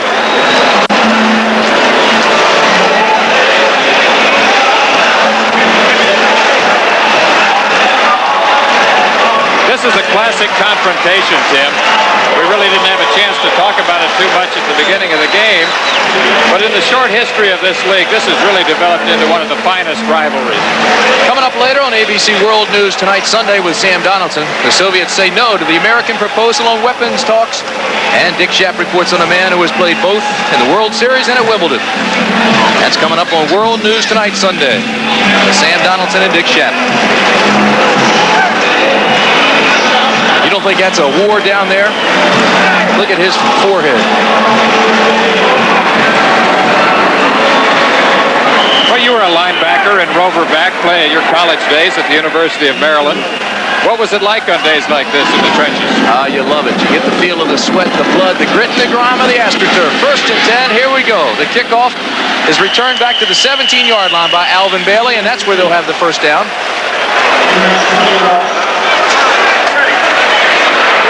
He returns 15 yards. Ronnie Johnson, 80 Well, what do you do now? Decision time. Either you go for it all or you decide to just run out the clock. No in between here. Well, that's obvious. Which way do you go, though, Coach? I always would go for it. Always. Yeah. 28 seconds remaining in the half. The Stallions with a 6-point lead. Give inside to Gary Anderson. Let's go downstairs now to Mike Adamley. Michael? Everybody talks about this Tampa Bay offense, the Tampa Bay defense today. Freddie's playing very well considering the circumstances. You were on the field for most of the second quarter. Well, I think we've been playing pretty well. We've let a little big play get through every once in a while, but we just got to toughen it up, tighten it up, not let them have the big play, and we should be okay. Okay, hang in there, Fred. Thanks Tim? very much. All right, Mike, that's the end of the first half. Both teams now will go in, take a break. Try to get something to drink, just sit back and relax and start thinking about what they did right and what they have to do to win this game. We'll be back after this commercial and a word. ABC Sports Control in New York will be continuing with USFL halftime activities in a moment, but first, a look back at the longest game. It was played yesterday afternoon before only 7,964 fans in the Los Angeles Coliseum. That doesn't seem so important now. What is important is that the United States Football League now has something to hang its hat on, a piece of lore, a piece of history. Coincidentally, in 1962, the American Football League got its with the game between the Dallas Texans and the Houston Oilers, which was at the time the longest game ever played. Now there is this one, and when the Los Angeles Express had finally won it yesterday afternoon over Michigan, the talk in their quarters was not so much of victory as of physical and emotional exhaustion. I've been overtime a couple times, but nothing like this. Nothing at all. What did it do to you? I feel kind of tired. I need to go find my bed right about now. Lay down. Have you ever been in a game like this? No, I haven't. And I tell you, I never want to play that long again as long as I live, personally. It was, it was fun, but then it got to be too long. You know what I'm saying? And it was just a matter of who was going to break first. We came back, too, and they had the game won, and we came back in the last couple of seconds and won it. I mean, to tie it up and then win it. But we've come a long way. We're doing all right, and we just got to get ready for next week and hopefully get healed up. I don't know how we're going to do it, but we'll just have to get healed up and get ready to play. Steve Young, this gutty run on third down in the closing moments set up the short touchdown plunge by Kevin Nelson, which gave Los Angeles a chance to tie the game in regulation with less than a minute to play. Young didn't get in on that one, but he handed off to Nelson on the next play. Nelson went in from 1 yard out, and it was 21-19. The pattern had persisted throughout the game. Young wasn't throwing well enough to win it, but his running was keeping LA in it. And here on the two-point conversion run, he came through once again. Now it was tied at 21. In the first overtime period, Michigan had a chance to win. A 37-yard field goal attempt by Novo Bojovic, who has won a lot of games for the Panthers in their first 2 years of existence, normally has come through in the clutch, but he hooked this kick. It went wide to the left. And the game was still going. Later, Bojovic would complain that the wind in the Los Angeles Coliseum had played tricks on him with that kick. There was no such excuse available after the second try. This one late in the second overtime from 36 yards out, and that one was a bad miss. So as a result of that second Bojovic miss, the game became the first professional football game ever to go into a third overtime period, an elapsed time of more than 4 hours, the longest game in professional football history. On their first possession in the third overtime period, Los Angeles finally scored. Mel Gray outrunning a by now exhausted Michigan defense to go in with the touchdown that gave Los Angeles a 27-21 victory. And afterward, Ted Dawson asked LA coach John Hadel how he felt about the win. Ever seen an effort like this from a team before? Never in my life. I've never been associated with anything like this. Never. I mean, all year long. You know, we were 3-6 at one time, I believe. Yeah, 3-6. You got a bunch of winners here. Yeah, we really do have. And they're really great kids. And, you know, we'll go down to wherever it's at and see what happens next time. Next time, Mel Gray will not be available. The final poignant irony, he broke his arm on the winning touchdown run, and though carrying for 124 yards yesterday, he won't be able to play in next week's playoff game. Steve Young has bruised ribs, a bad back, and better than any team in the United States Football League. They hold it almost 33 minutes per game. They have the advantage right now at halftime, Lee Grosscup. 19 minutes, 26 seconds to 10:34 for Tampa Bay. They really turned it around in the second quarter. They begin to play their kind of game. Raleigh ball means possession football. Bandit ball means gadgetry or unpredictability. So it's a classic confrontation, the kind of game that we like to cover. And in this, I think it's really one of the better rivalries that's developed over the period. We look at some of the other numbers right there. I think it's ironic that Tampa Bay has the lead in the passing category and that Birmingham has the rushing statistics.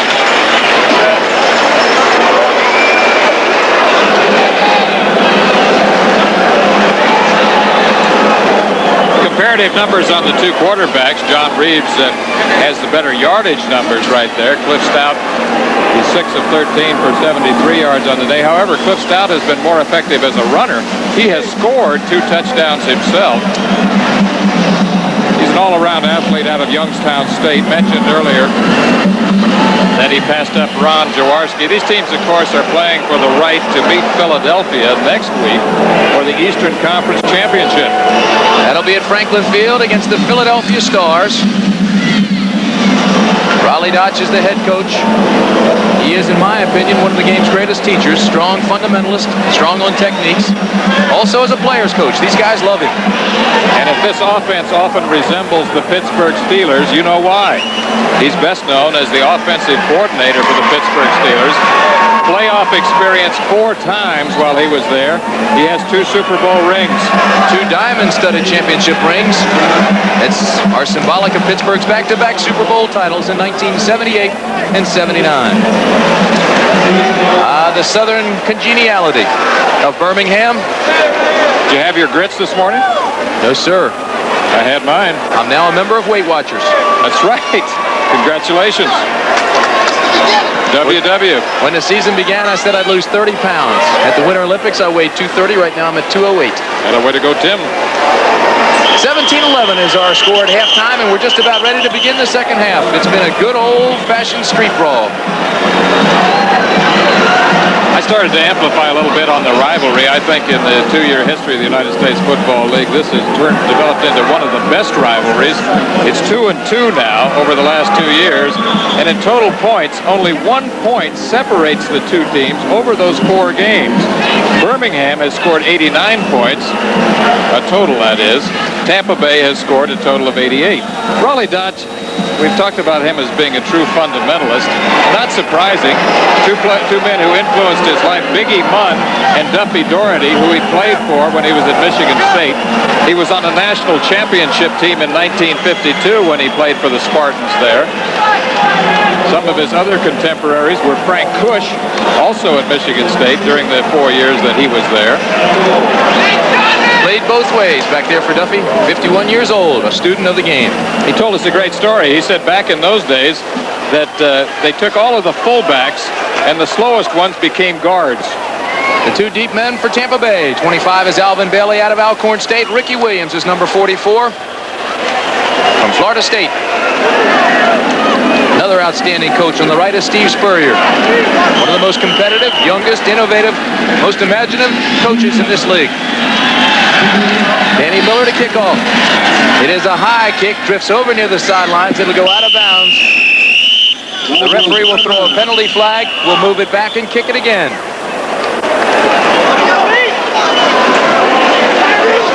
Earl Sorgren is your referee. The umpire is Ed Manning. Head linesman, Robert Walker. David Hedema is the back judge. Chet DeStefano, John Everett, and Wesley Ward are the other officials working this game today. And they are earning their money. It is awfully hot. 117 degrees on the field. Look what Tampa Bay has done to their opponents in the third quarter during the regular season. Outscored them 126-58. And as we've talked about, they have big play capabilities. They're an explosive team. They play bandit ball, which means a lot of gadgetry. Steve Spurrier is one of the few coaches I know, Tim, who incorporates gadget plays into his daily practice routine. Tampa Bay has improved its ground game. It averages 199 yards per game in the last 4 games now. 134-yard average in the second half. This is Ricky Williams. 5 yards deep in the end zone. He'll down it there. It's a touchback.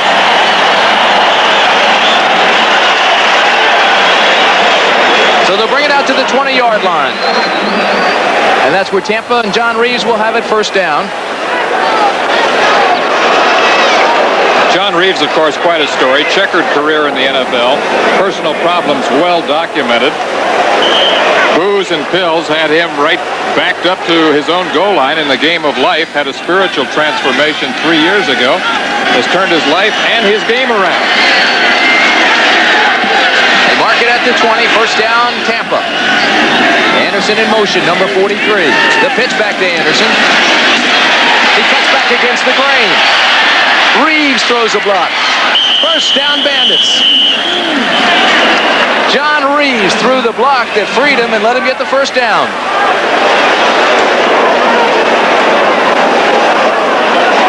Let's take a look at John Reeves throwing that block. The pitch is to Gary Anderson, who comes from the wingback position. He sees traffic on the right, comes back to the left. Now Reeves is going to step in front of number 69, Mike Perko. Slows him down enough so that Anderson can get by. It's David Evans, number 26, who finally makes the tackle. Short on technique, not the greatest block that you'll ever see, but it served a purpose. It was a cutoff block. Reeves on first down, going deep.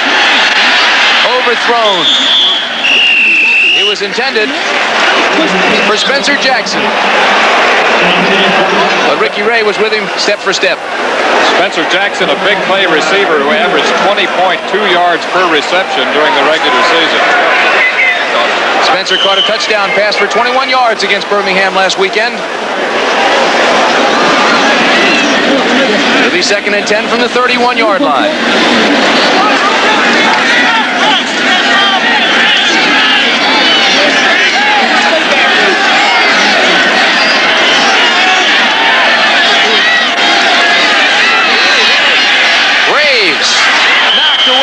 It was intended for Gary Anderson, but again, Ricky Ray was there and stripped him of the football.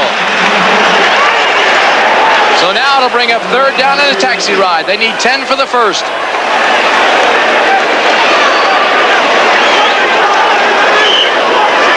Here comes the play from the sideline. Steve Spurrier sending it with Larry Brodsky, who we see now. He's coming off the injured list.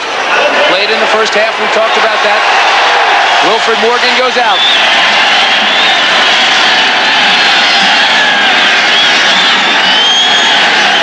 Larry Brodsky to the bottom of the screen. To the top is Willie Gillespie. Marvin Harvey now flexes. They've got 5 receivers and 5 defensive backs. Everybody's covered. The pass is to Gillespie. He has it but drops it.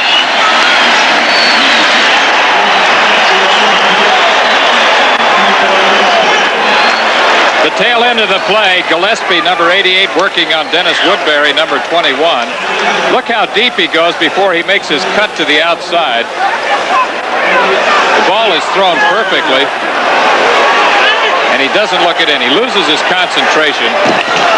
Right in the end position to punt. High spiraling punt. It'll take Frederick back to the 20-yard line.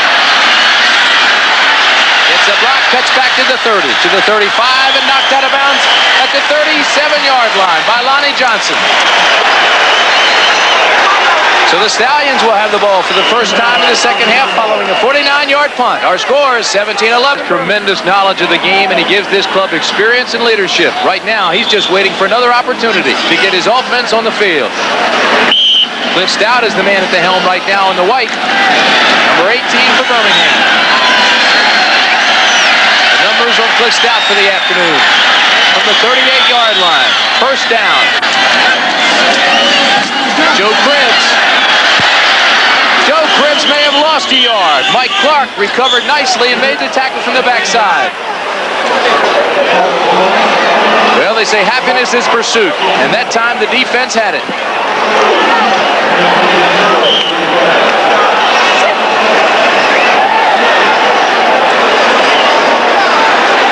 Joe Cribbs leaving the game. That offensive lineup now for you. Earl Gant, Leon Perry are the running backs. Cliff Stout is the quarterback. 5 receivers, Toller and Jim Smith. Stout now with some pressure, just drops it underneath to Leon Perry. And Perry goes down at the 42-yard line. Doug Bedoin, the veteran out of Minnesota, comes up to make the tackle.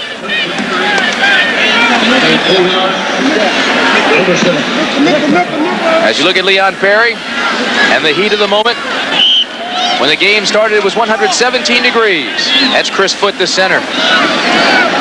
That's playing it cool. Everyone needs a big fan.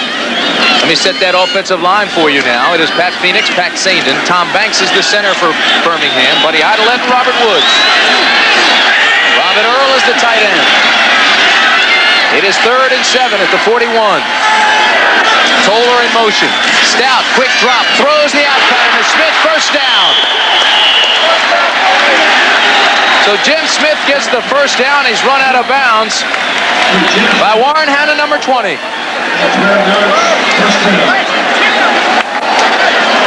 Blitz right here. We have the blitz by Evans, by Anderson, number 26 right there. Pressures the passer. Jim Smith is in the slot, coming from the inside to the outside on a combination pattern. Warren Hanna, number 20, is on the coverage. The ball thrown perfectly by Stout. Play action to Leon Perry. They're going for Smith again, and it's another first down. Stallions. Birmingham is going to have to ride up to the line of scrimmage, bump and run a little bit, play a tighter man because they're hurting them on the corners.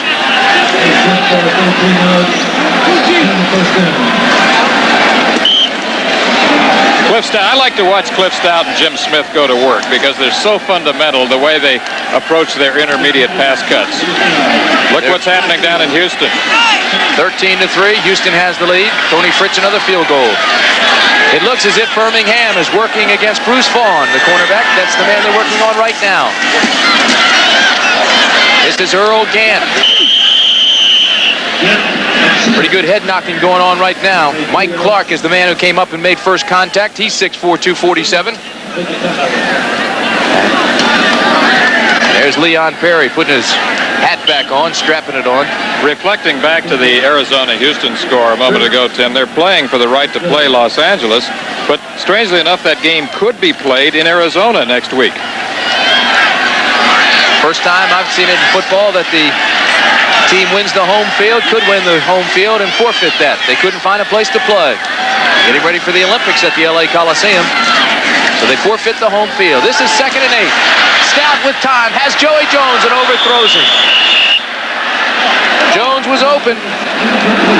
He was working on Jeff George. Joey Jones working on Jeff George, number 33. We've seen him run this post cut before. Up the field, little out move, back to the inside. Now the ball is thrown high right here. High and a little bit behind him. Had Stout put that ball a little bit more in front and a little bit lower, he had the man beat. He was in the right area for the post pattern. Well, in all fairness to George, it was his own coverage, and Jones had gotten into the coverage, into the seam. He was open, and it was overthrown. So it wasn't entirely Jeff George's fault. He was not working man for man. This is 3rd and 8 for Stout. Big 3rd down play. It was intended for Jim Smith. It was knocked away nicely by Keith Clark.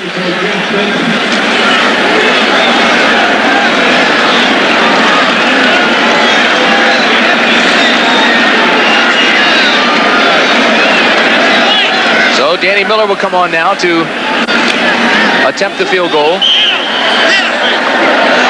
Miller made a 42-yarder in the 2nd quarter.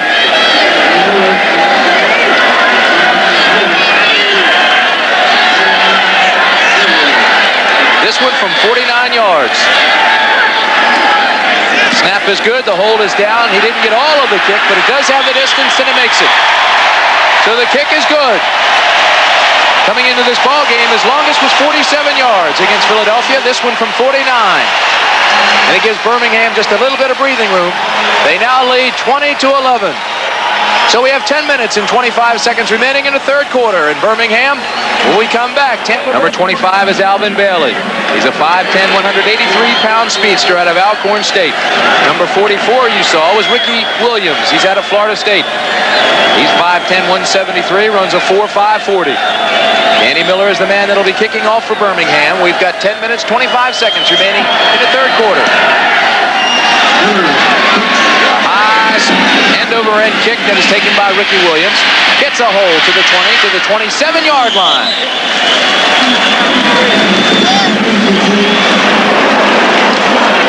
Good slashing run there on the return by Ricky Williams, who is the 3rd leading rusher on the team. There's quite a drop-off from the first 2 rushers to the number 3 rusher. Greg Boone has 1,009 yards, Anderson 1,008. Then you drop off to Ricky Williams, who has 142. John Reeves is the quarterback. Greg Boone is the lone setback, number 21. Gary Anderson is in motion. Reeves on 1st down, throws incomplete to Willie Gillespie. So the last 2 passes have been to Willie Gillespie, and he's dropped them both. Chuck Clanton was the man who came up and made the hit. Pretty good coverage by Clanton, but the ball was definitely catchable. Clanton, we mentioned, was out of action last week with a hand injury, as was Woodbury. That took 17 interceptions out of their secondary. However, we kind of felt that they would both be back for the playoffs. What about Willie Gillespie? He's dropped 2 he should have had. It's because of a breakdown in concentration. And the most important thing for a receiver is you look the ball into your hands. All of the great ones have always done that, and they practice that way too. 2nd and 10 from the 28. John Reeves now 0 for 4 in the 2nd half. Throws across the middle, and Boone drops it. Case in point, Greg Boone did exactly the same thing. He looked upfield before he had the football. Tampa Bay can't afford to have these miscues if they want to stay in the ball game with Birmingham. 3rd straight drop for Tampa Bay. Talked about how they've outscored their opponents in the 3rd quarter. May not be the case today. They've got to get something going. Stallions, the type of club that can blow you out. They've had some big ones this year. They beat Memphis 54-6. Worked Philadelphia over 43-11, though they lost rather. So it goes both ways. This is Reeves on 3rd and 10. Intercepted by Clanton. Chuck Clanton intercepted, takes it back to the 25.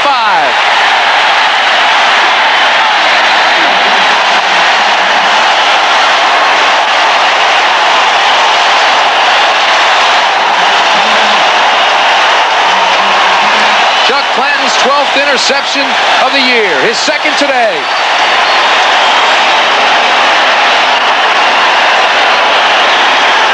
These are the types of plays that you feel might be turning points. This is when you can feel it turning decisively in favor of one team or the other. The intended receiver for Tampa Bay is number 89, Willie Gillespie, and with perfect timing, Clanton judges the ball right, moves in front of him, and then takes it toward the end zone. Right now, it just looks as if Birmingham wants it more. First down. Stallions, Perry. To the 7-yard line. Leon Perry. Joe Cribbs through the block.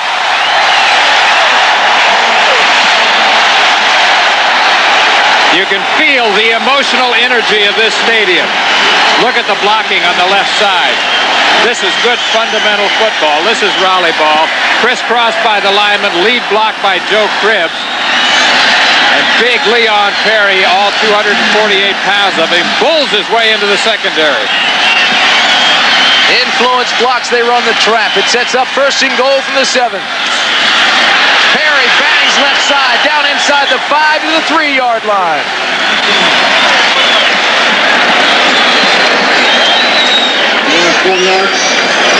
Right now, Chuck Clans with Mike Adamle. Chuck, you really seem to have a third sense about those interceptions. You see Reeves roll to his right, and you were right there. I don't think he ever saw you.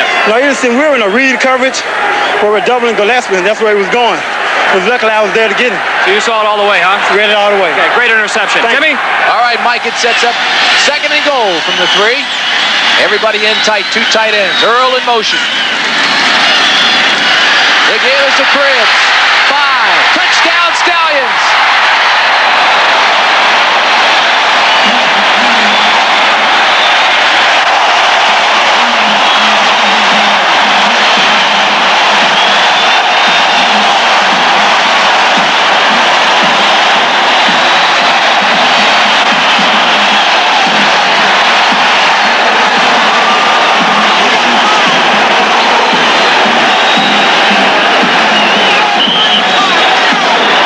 Cribbs is a smart runner as well as a fast runner.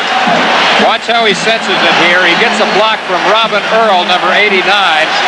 Sees that the outside is clear. The block is on Keith Clark, and he sprints to the end zone. Danny Miller's extra point kick is good.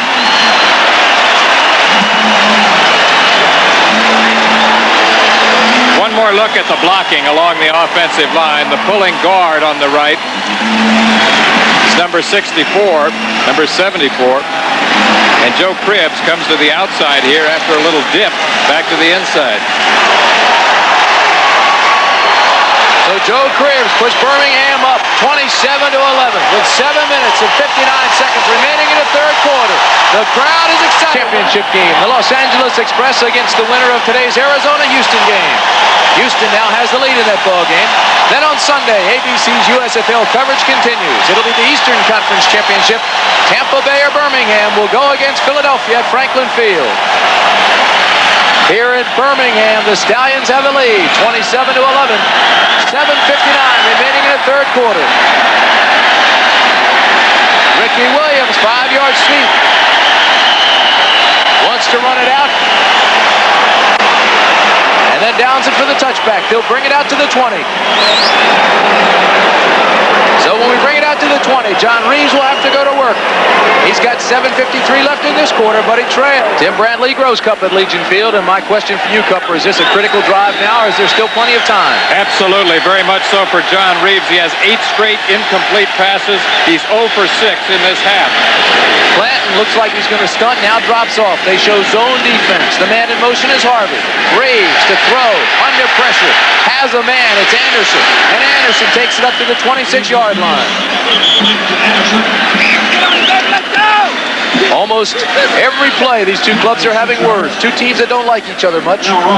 Even though Reeves completes this pass, Tim, look how the pressure continues. Dave Purifoy flies some right there. All day long. Even when he hasn't been sacked, he's been hurried. 2nd and 4 from the 26. Anderson. Not much. Taft sails the linebackers. The one that read it, skated down the line and made the tackle. He was a big play man at the University of Missouri. He triggered that upset over Oklahoma last season. That was a 10-zip game in which Ole Mizzou beat Oklahoma at Columbia, Missouri. Hurry up offense, 3rd and 3 from the 27. This is Anderson. He didn't get it. There is a flag.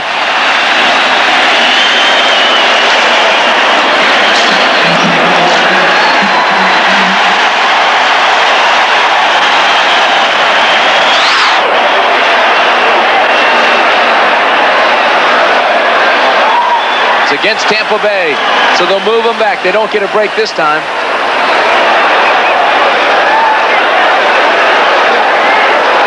And they'll have to punt it, so Zena Androsian will come on. Holding. Number 21, red. Penalty decline. 4th down. They called it on Greg Boone, the running back. Unusual call. Zena Androsian comes on. He will have to give it back to Birmingham. So the Z-Man goes back to work. He's had a hot leg for 2 straight weeks. Fake. First down. Bandits. They centered it to Zach Henderson, normally a defensive back, number 23, who was in the short punt set there. Haven't seen this play in a long time. Zach Henderson on the left of the center, number 23, takes the snap. Falls in behind 2 blockers there, makes a cut into the seam, and is brought down by number 58 of Birmingham. That's Taft Sales, the linebacker. Bandit ball pays off. It'll be first down to the 33. We've got 6:08 remaining, 3rd quarter. John Reeves under pressure, throws deep, has a man, it's overthrown.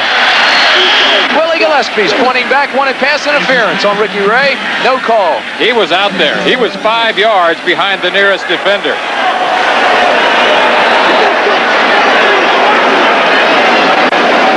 He thought Ricky Ray interfered with him.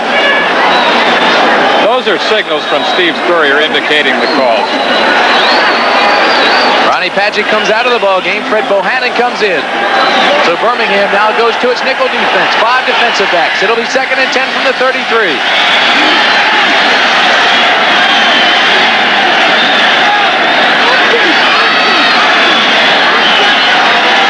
Long count by Reeves. Sprint right. And again, there's a mix-up in the pattern. Reeves threw outside. Gillespie came inside.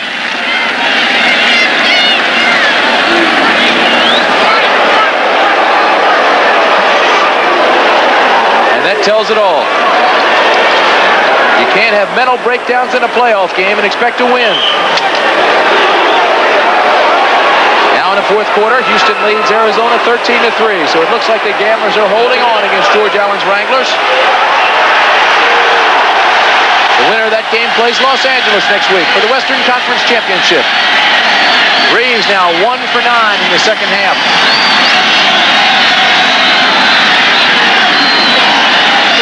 Third and 10, he's got to throw. He's got a man. It's complete.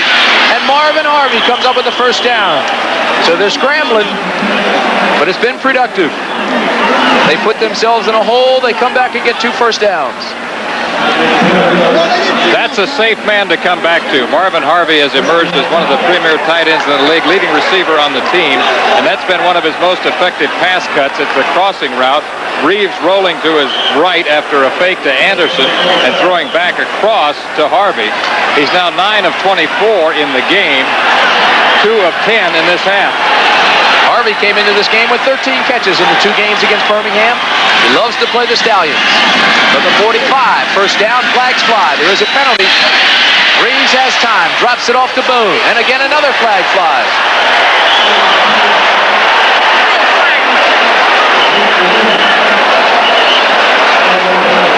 We have one flag near the right hash mark in midfield, the other by the sideline.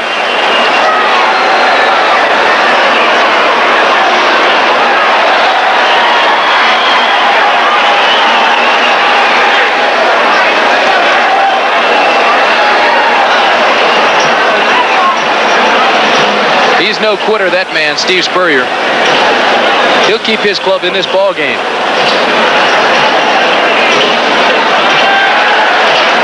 Offsides Tampa Bay, holding Tampa Bay.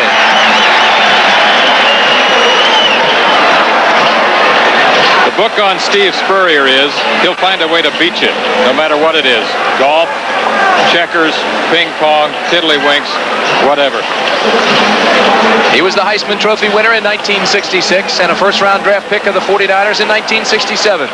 Played 9 years in the NFL. He was also the first quarterback taken in the NFL expansion draft. Went to the Tampa Bay Buccaneers. Offside against the offense is declined. Holding. Number 70, offense is accepted. Still first down. So the holding was against John Canine. They move it back. It'll be 1st and 20 now from the 35.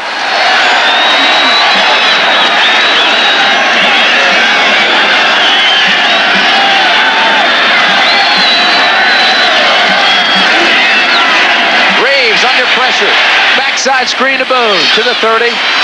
Gets a block to the 35 up near the 40-yard line. So they get some of it back.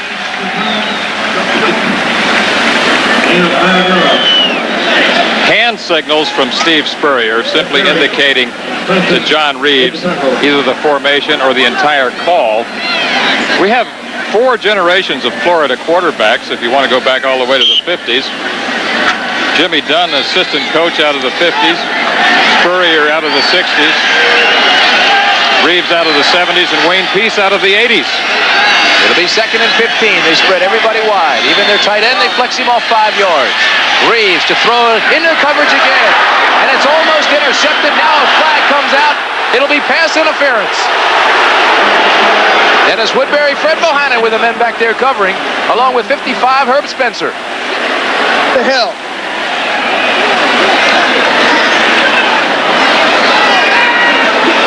And there is an injury. Tail end of the last play, Ricky Ray, number 27, is on the coverage of Anderson, number 43. He closes in, along with 2 other Birmingham players, Bohannon and Spencer. Good call by the official. You saw the contact before the football was there. Here's the call. Pass interference. Number 27 defense. First down. Number 27 is Ricky Ray out of Norfolk State, and there still is a man down on the field, one of the Birmingham players, and I believe it is Ricky Ray. Both men have a right to the football, but you cannot have premature contact. It is Ricky Ray. They're working on his left leg. The trainer and the doctor are there to assist him up near midfield. So with timeout on the field, we'll take one. Houston leads Arizona 16-3, that game in the 4th quarter. Again, we tell you that the winner of that game goes on to play Los Angeles next Saturday. You can watch it on ABC Sports. They have helped Ricky Ray off the field. It was a leg injury. He is replaced by Von Mansfield, and that man right there knows it. We'll see if they start picking on Mansfield. It's 1st and 10 from the 45. Backside pressure. Throws, has a man. To the 20-yard line goes Willie Gillespie. So Tampa Bay has put a drive together. And now it's Herbie Spencer who's slow getting up. Very important drive developing here for Tampa Bay. Combination pattern on the right side. Willie Gillespie, number 89, is on the inside. Wilfred Morgan on the outside. It's Gillespie who curls in there and is finally brought down by Von Mansfield and Herb Spencer. First down at the 20. Reeves going for it all. Has a man. Touchdown, Bandits! There's a flag on the play. Wilfred Morgan made the catch. We have not seen a signal. Steve Spurrier thinks it must be against Birmingham.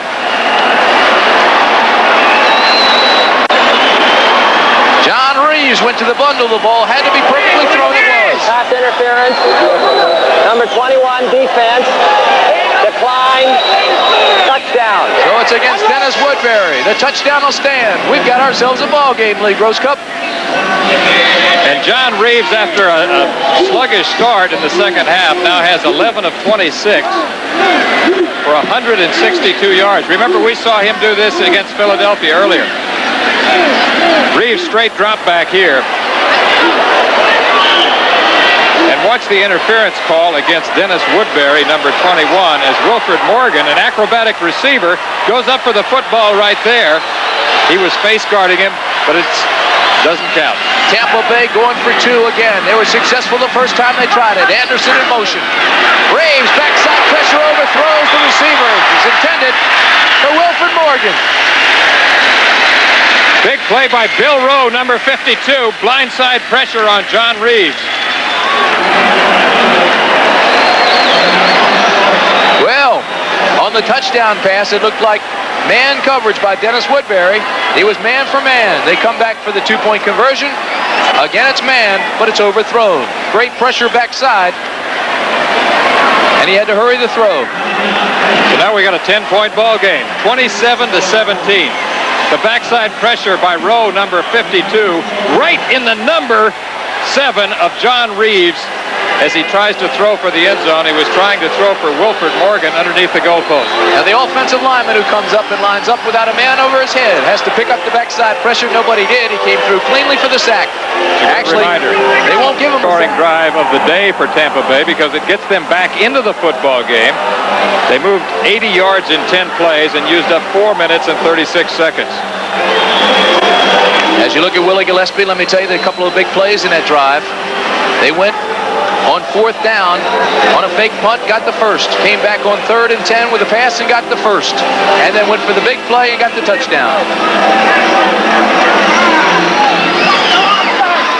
Zenit Androsian, number 9 out of UCLA, is on the punt, or on the kickoff rather.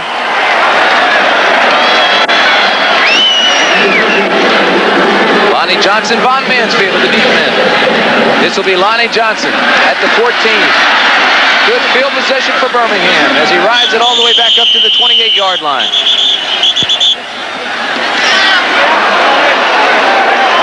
Have you seen enough football in the last 2 days, Lee Gross Cup? I was trying to think about it. Conceivably, we could have, by the end of the day, we could cover a minimum of 11 quarters of football in 2 days. Do we make the Guinness or not? Yesterday, the longest football game in history. 4 hours, 3 minutes. Birmingham, we've talked about their ball control tendencies, and look at what they have done today. They have already had the ball for 25 minutes and 43 seconds. That's Raleigh ball. Now it's the defense of Tampa Bay that has to rise to the occasion. First down on the 29. Scout to go for the big one. And it's complete to Jim Smith. Now they say it's no good. He made the catch, came down, and lost the football. And again, there's an injury.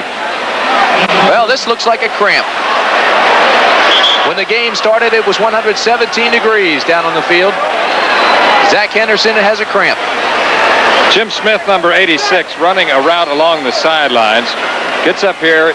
He's working beyond Bruce Vaughn, number 30, in the zone coverage. Coming over is Zach Henderson, number 23. Now it's an individual jump ball. Good effort there by Zach Henderson as he wrestles the ball away from Jim Smith, but in the process, gets a cramp in his leg. Actually stripped him on the ground.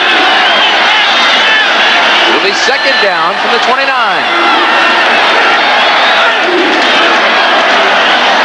It's a broken play, and it looked like Leon Perry jumped the count. John Reeves right now is with Mike Adamley. Michael? John, I think it's a tribute to the persistence of the Tampa Bay offense with all the broken plays today and drop passes that you're still in this contest. That's right. We still want to fight. We're not going to give up. 2:41 left in the third quarter here. We got plenty of time. Tell us about the touchdown to Wilfred Morgan. Well, it's a streak, and Wilfred's got an uncanny ability to jump up and make catches like that, and that's why we did it. Why have you guys been out a little out of sync today? Well, a lot of it's to do with Birmingham playing tough, but we're not as fluid as we'd like to be. Okay, John, thank you. Timmy? Okay, Mike, thank you. A very candid John Reeves, and they are out of sync. They haven't had the rhythm that we've seen them in the past. They had that rhythm last weekend right here when they beat this very Birmingham Stallion team 17-16. Big play for the Stallions. 3rd and 10 from the 29. Toller in motion. Stout throws. It's Toller. Breaks a tackle and almost has the first down. Comes up 2 yards shy. Warren Hanna was the man who made the hit on Toller. So bring on the punting team, and Bandit ball goes back to work.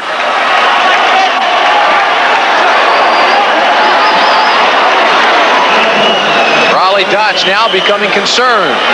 It looked for a moment like his team could break it open. Now they lead by 10, and we still have 2 minutes remaining in the third quarter. Bob Parsons is the punter. Alvin Bailey, you see there, is the return man. Bailey doesn't know what the word means. Fair catch, or the term. 18-yard line, takes it back to the 27, but he's nailed by Buddy Idolette. A 45-yard punt.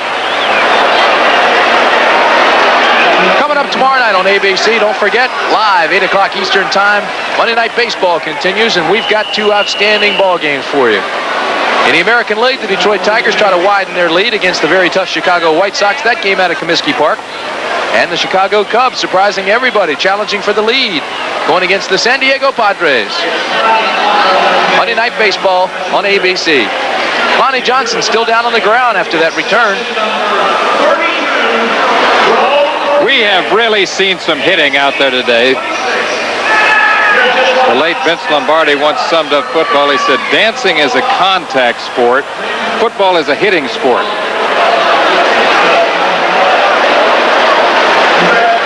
Hard to define the nature of that injury, and I think it would be bad to speculate, Tim. It's been that type of day. We've seen injuries. We've seen cramps. Walking wounded. That's Ricky Ray, who injured his knee and was helped off the field in the last possession. 117 degrees on the field when the game started. It has heated up a little bit more than that, I would presume.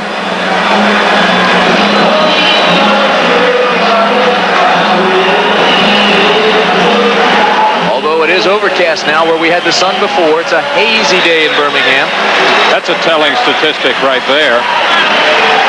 Field position is so important because when you have good field position, Tim, you can utilize your entire repertoire of plays. When you have poor field position, you're limited in your repertoire. They're helping Johnson off, and it looks like another leg injury.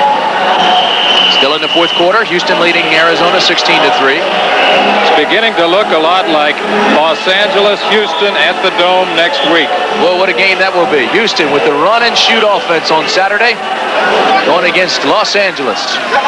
Jim Kelly against Steve Young. And then, of course, this game on Sunday. The Eastern Conference, the winner here today goes against Philadelphia at Franklin Field.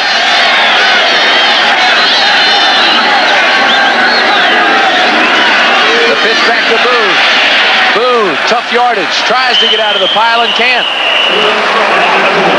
That'll bring up 2nd and 8. 10 minutes still left in that game down in Houston, so anything can happen. I know George Allen wants that game a lot. So does Roman Gabriel. Remember the story? Tell it. Oh, look at this. Look at this. Bandit ball, trick play. It's diagnosed by Birmingham, and that electrifies the crowd. Is that the lonesome polecat play? That's what they call it. They put it in this week. The lonesome polecat play. That means the center is eligible, and the center is usually played by a wide receiver. Again, no huddle. And again, the awkward formation. Remember, the center is eligible. There he is. And again, it's diagnosed. They dropped the football. Birmingham has it.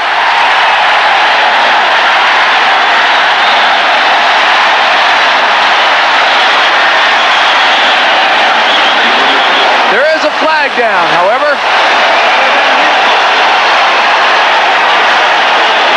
John Reeves is smiling. It's against Birmingham. Well, for a minute it looked like touch football down the street. Lonesome polecat formation. Power to the left. Eligible men on the right.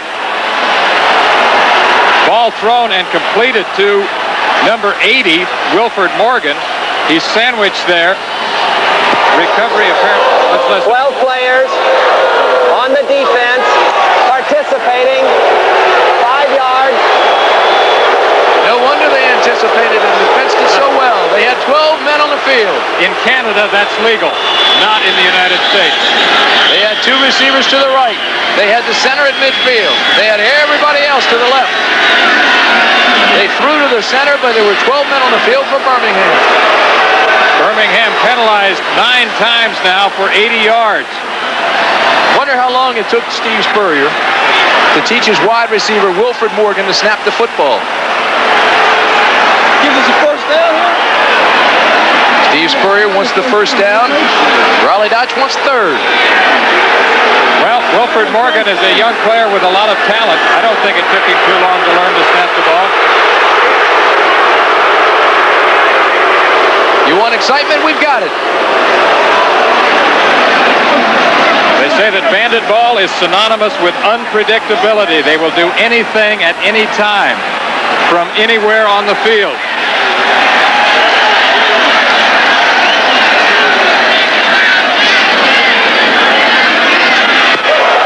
Five-yard penalty from the previous spot. The down goes over. Third down. So Raleigh Dodge wins out. It'll be third down, 3 yards for the first. The ball on the 32-yard line, Tampa Bay.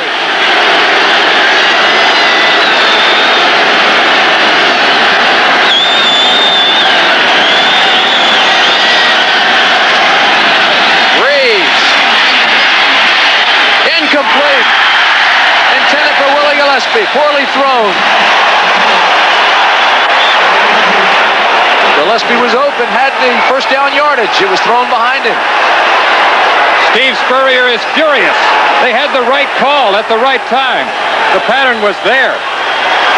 Reeves threw the ball behind his man. It's been that kind of day for Tampa Bay.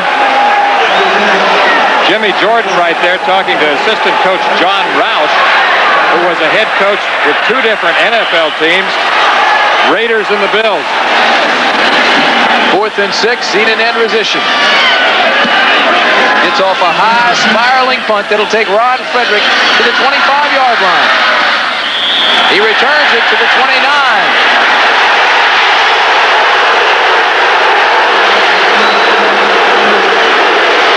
A 42-yard punt by Zeenan Androsian.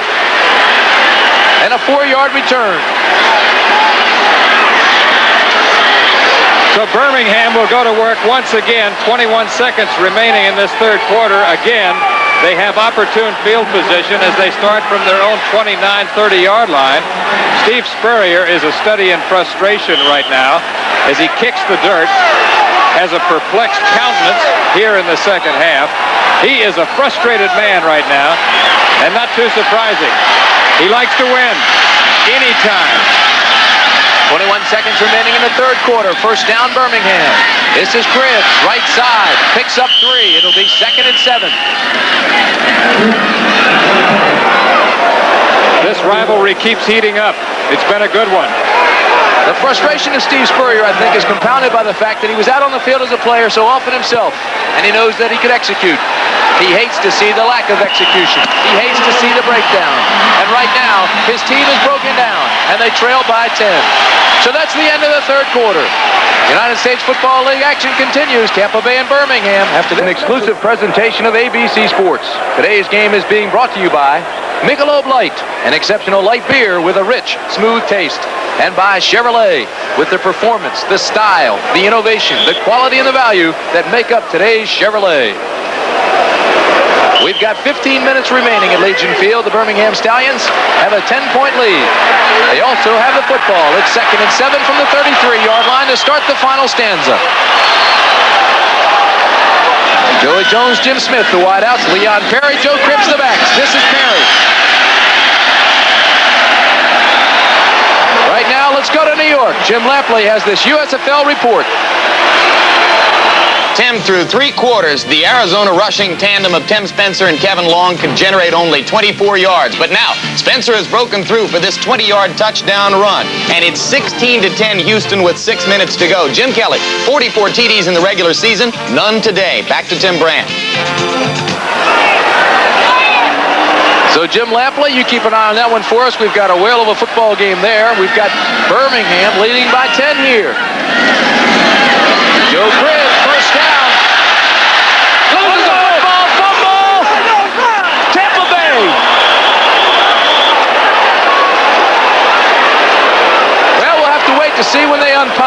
Cliff Stout says that Hay got it back.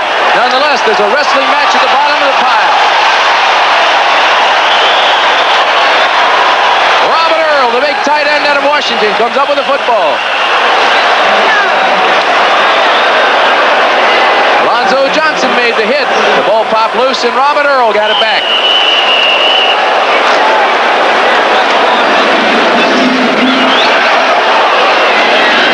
It'll be first down at the 46.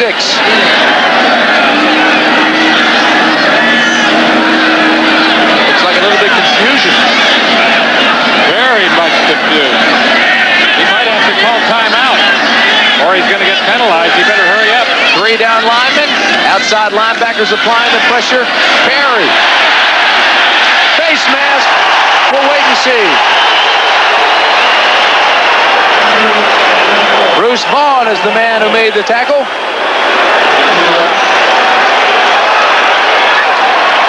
It is a face mask against Tampa Bay. We could see that up here.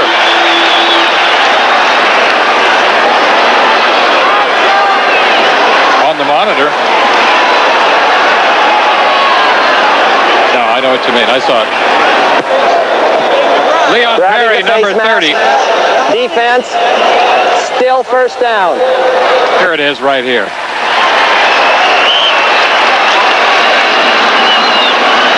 Number 53 is Paul Borowski, the linebacker.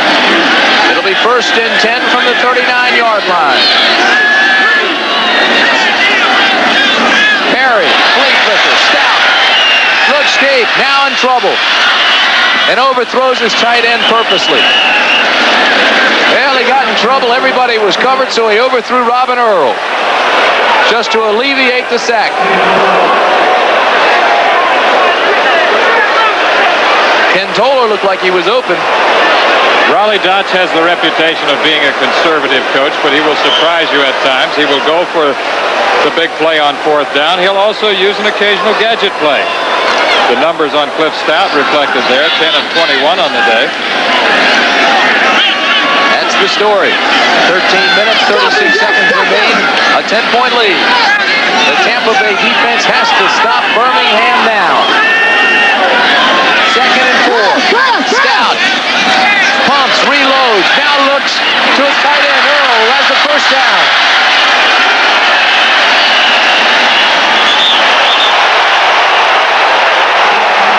Leon Perry having a few words with Paul Borowski. And I'll guarantee you those words aren't arable. Good pump fake here by Cliff Stout, looking to his left first. He pump fakes at Smith. Now moves back to his right. Good escape dimension. Drops the ball off to Robin Earl, number 89, a former running back out of the University of Washington. This was Smith in the pattern that he ran. It's a sideline and up. Stout 11 of 21. Leon Perry rambles down inside the 20-yard line. Oh, the tempers are really flaring up, Tim. We got a fracas going on down here. Now Joe Cribbs tries to come over. Settle things down, talks to some of the defenders. Joe Cribbs, peacemaker. Leon Perry has really made a difference for them this year. Running behind a unit known as the Mule Team, they have voted Leon Perry as an honorary mule. Leon Perry bulked up to 248 pounds. He's out of Ole Miss.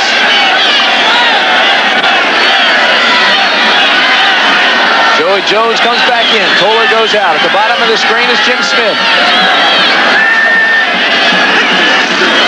Joe Cribbs, stutter steps. Picks up one, but then he runs into Ron Simmons. And Cribbs wants to go after him.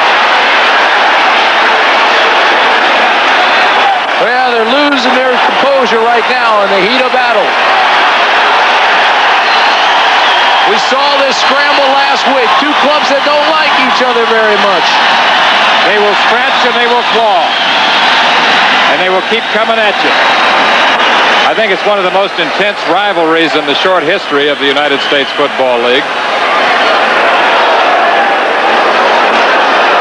It'll bring up 3rd and 3 at the 18. They bring out Joey Jones and Jim Smith. 2 tight ends, Jay Ripko, Robin Earl.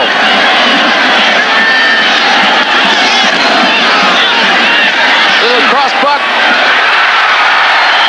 Open, but he drops the football incomplete. Paul Porowski was the man who read the play and made the tackle. No fumble, it's just an incompletion. You called it right. I was wrong.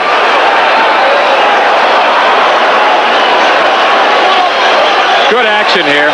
Misdirection action in the backfield before Stout rolls. And he dumps it off in the flat to Leon Perry. Very catchable pass. Perry should have the ball.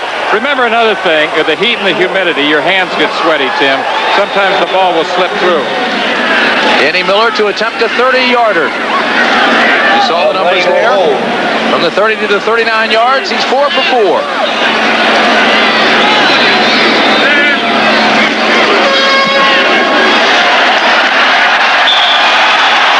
So his 35-yard field goal is good.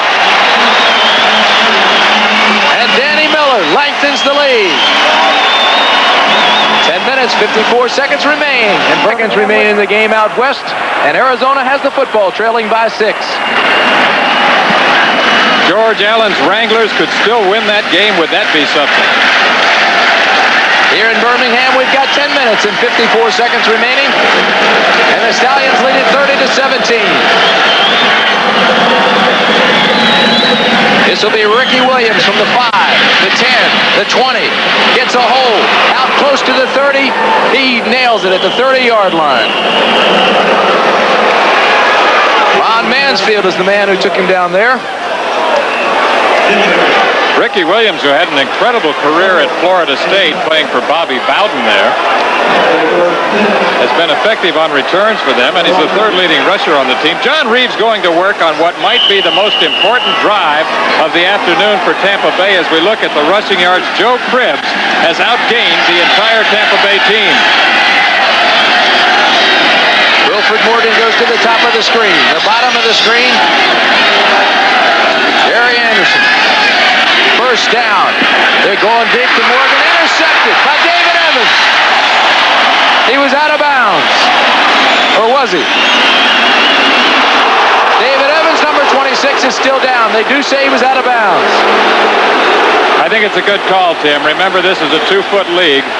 2 feet have to be in bounds for either a completion or an interception. John Reeves, from his viewpoint, sets up in the pocket at 7 yards, throwing along the left sideline and aiming for his wide receiver, Wilfred Morgan. I don't know. That's a very questionable call because the feet were in. He was carried out of bounds. So Tampa Bay gets a break. Whether they can capitalize, we'll have to wait and see. However, this is the best starting field position for Tampa this afternoon. 39-yard line's the best they've had. So with timeout on the field, we'll take one as well. 10 minutes, 20 seconds remain. And Tim, Birmingham gets a bad call here because David Evans intercepts the pass clearly. Now, his feet are inbounds, but he is thrown out of bounds here. So you see, but 1 foot was all that really touched. Well, it's a judgment call by the official. He has to make the decision whether his other foot would have touched had he not been hit and ridden out of bounds. I say yes, bad call. 2nd and 10 from the 30. Reeves under pressure, rolls right, and it's almost intercepted. Well, Jackie Klein had it in his bare paws. Had he made that catch, it would have been Katie bar the door. There was nobody in front of him. It would have been a touchdown for Jackie Klein. The pass rush has been the key all afternoon. Birmingham stressed that. They said that it would be important to pressure John Reeves. He is not the most active quarterback. Joe Cuglieri, number 95, is in there. It's one of the things that can hurt a quarterback who doesn't have the quick feet, say like a Steve Young that we saw yesterday. Jackie Klein will be thinking about that one for days to come. He was already reading the headlines of tomorrow's paper and dropped the football. 3rd and 10.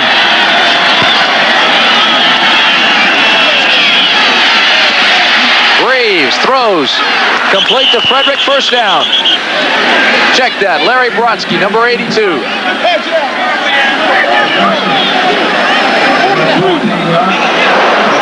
First down, Bandits. Good fundamental pass there on the intermediate completion. Brodsky ran a deep hook pattern, and the way to throw that hook is to throw it low and hard, so nobody can come in front. Safe pass.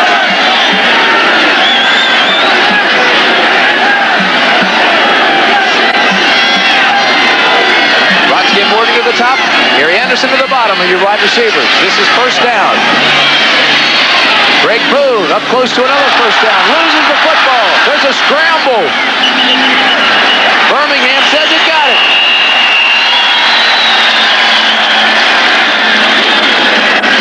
Look at Steve Spurrier.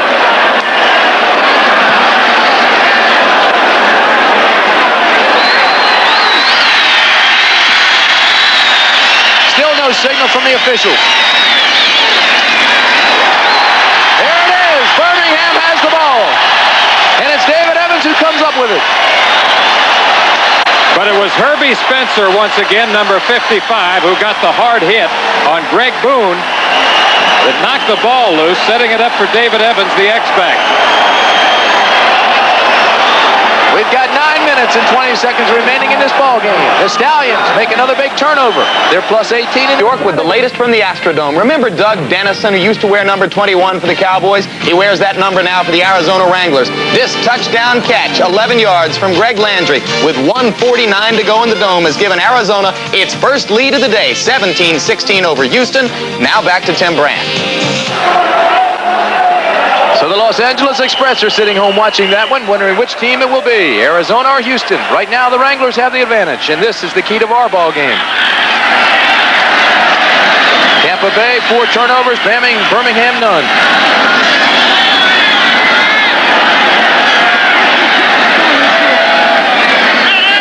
First down at the 46-yard line.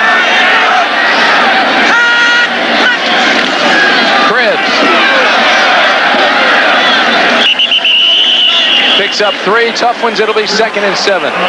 Let's go back a little bit and watch the action of Herb Spencer. Previous play, John Reeves, straight drop-back action, looks deep first, then dumps off to Greg Boone, number 21, running one of the underneath cuts. He swivels back to the outside, cuts back upfield. Here's the hard hit. Now watch Herbie Spencer as he wrestles, strips the ball loose, and here comes David Evans, number 26, another wrestling match, and he ultimately comes up with the football to give Birmingham their 4th turnover of the day, an opportunistic field position. Of course, Birmingham's plus 18 in the giveaway takeaway stat, right up near the top of the league, tied with Philadelphia.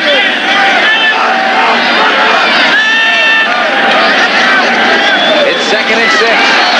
Inside. Great hit by the linebackers. Paul Porowski made first contact. Lonzo Johnson, number 58, was there as well. It'll bring up 3rd and 3. Leon Perry came of age in the 2nd game of the year in a game that we covered against the Los Angeles Express. He had not carried up until that time. He was the leading ball carrier in the first half of that game. The hero of the first half has gotten better week by week and really formed with Joe Cribbs, one of the top running tandems in the league.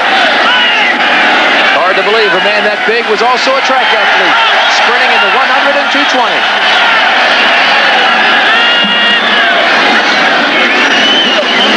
The fake to Perry, the throw to Cribbs, to the 40, the 30-yard line goes Joe Cribbs. And listen to this crowd.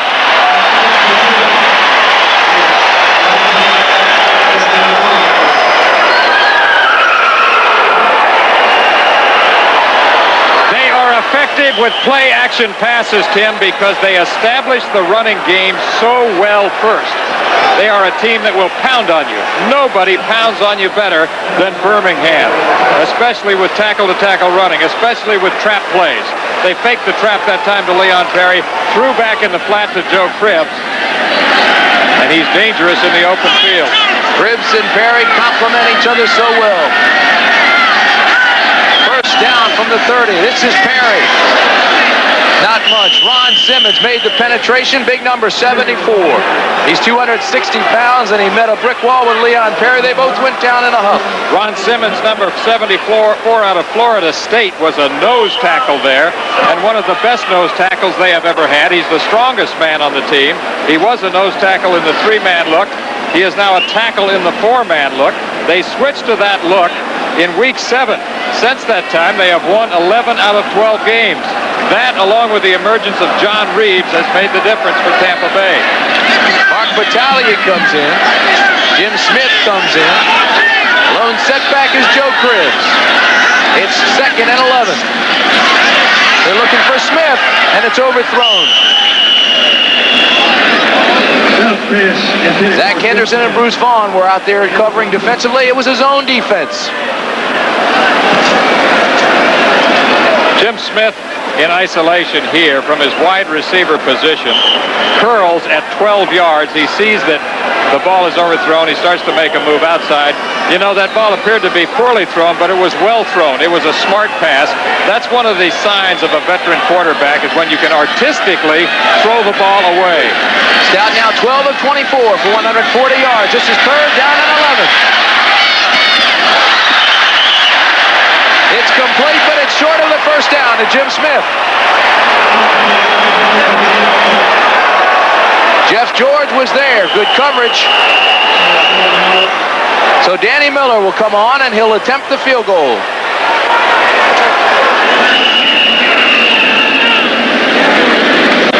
So far, Danny Miller has hit one from 42, 49, and 35 yards.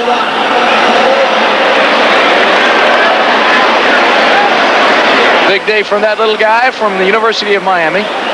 Spent the training camp with the Washington Redskins. Now he's here in Birmingham, and he's on his way to a title.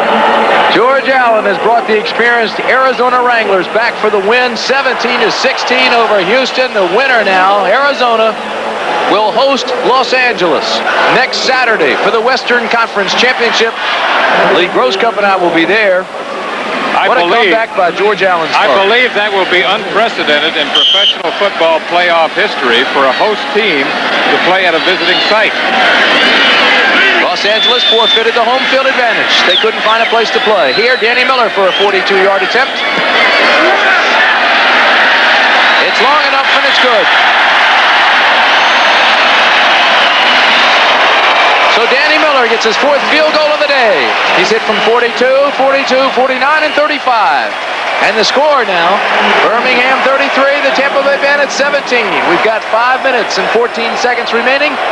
Right now, Birmingham well in control on its way to the Eastern Conference Championship game. Championship game is all set. Los Angeles will travel to Tempe, Arizona to take on the Arizona Wranglers.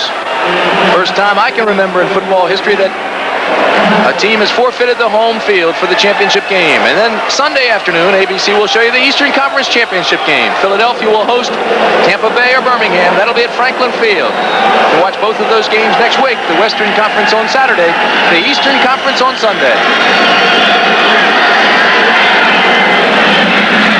Miller's kick is a low kick. Ricky Williams takes it about the goal line. The 20. And that'll be all. Tim, I want to tell you an interesting sideline to that Arizona victory. Roman Gabriel, the offensive coordinator, when he was coaching against Mouse Davis, the offensive coordinator of Houston in college, lost to Mouse 93-7. He said if he ever got a chance to coach against Mouse Davis again, he was going to find a way to beat him. Just a little sideline.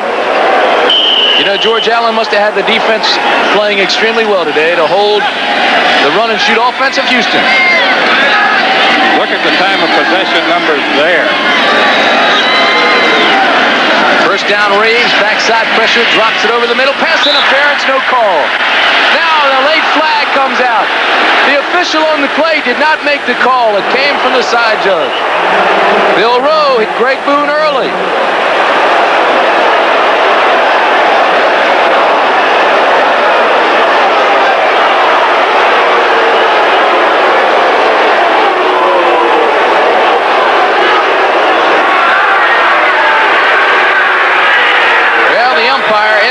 Did not make the call, even though he was right on it. Pass interference. Number 55 defense. First down. The call was made by the side judge, and it's a good call. There it is right there, and it's a perfect call. Obviously premature contact. And you see on the right of your screen, he's in perfect position, as you said, Tim. And he didn't make the call. He did not make the call, just as you said. Side judge made the call. This is 1st and 10 from the 37. Again, he goes over the middle of Boone. Late hit, again, no flag. Let's go down to Joe Cribbs with Mike Adamley. Well, Joseph, before the game, we talked to Raleigh Dodge. He said it was really simple, the game plan. We have to control the ball, and I think today, running behind the Mule team, it was exceptional out there. But we felt that we had to run the ball today. Last week we played them, and they really shut our running game down. And we knew that in order for us to win the game, we had to run the ball well. And with the offensive line we got here, it makes my job real easy. All I got to do is run to the holes, and it was great. We're playing good ball, and hopefully we'll be ready next week. On to Philadelphia. That's the one. Thanks, Joe. Timmy? Well, the crowd roar you hear, Michael, is because the official got nailed. But there's holding against Tampa Bay, so everything in the play will be nullified. We're happy to say the official's up. He is limping a bit. That's Ed Manning, the umpire.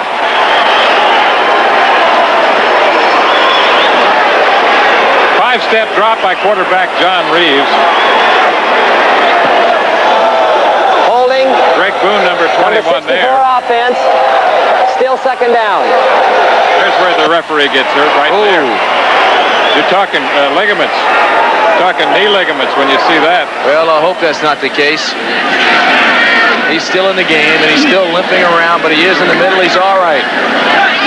That's Ed Manning, the umpire. He is okay. Good news.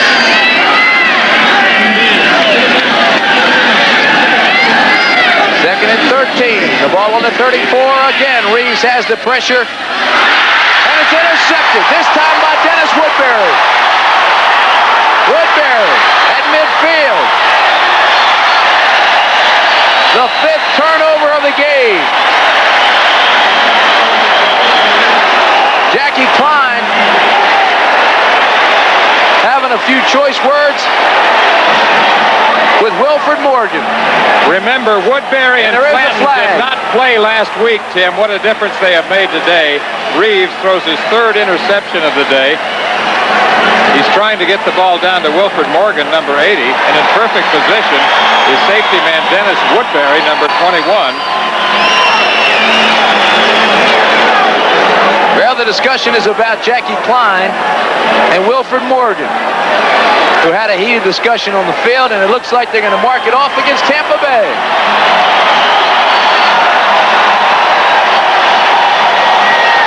Personal foul. Unnecessary roughness, number 80 on the defense. First down.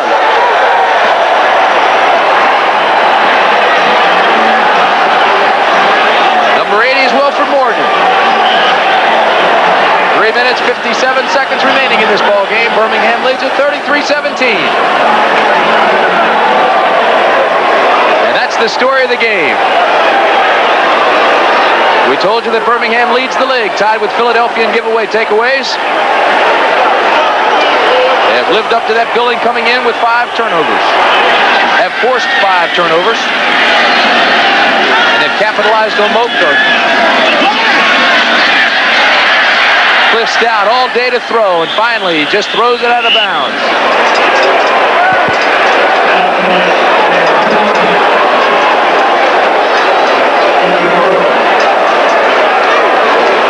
Why are they passing here, Lee Gross? Interesting call here as time winds down. Normally you would assume that they would just run the clock out. However, because of the fact that they have been so successful with their possession football game, they are able to utilize play-action passes and not get into the high-risk category.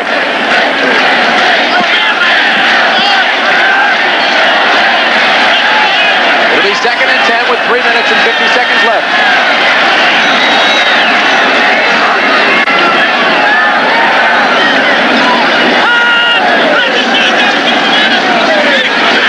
Big Leon carried to the 30. He rambles down to the 26-yard line. And again, they're following the blocking of Pat Saindon. Pat Saindon, the strongest man on the team, Tim, number 74, is a powerlifting champion. He's number 74, blocking down on number 75. No, he's pulling right here, kicking out. And that sets it up for Leon Perry to cut inside the block, get into the secondary before he's brought down by number 56, Keith Clark, the linebacker. Well, the story's been turnovers. Coming into this game, Reeves had gone 79 attempts without an interception. He has 3 today. Tampa Bay, 212 yards passing. Birmingham, 142. But the difference has been on the ground. Leon Perry, 14 carries, 71 yards. Joe Cribbs, 17 carries, 110 yards. Difference has also been turnovers. The bottom line, time of possession. This is Leon Perry to the 20-yard line.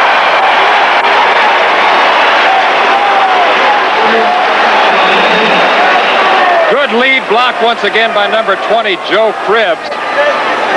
Sets free Leon Perry on the power pitch.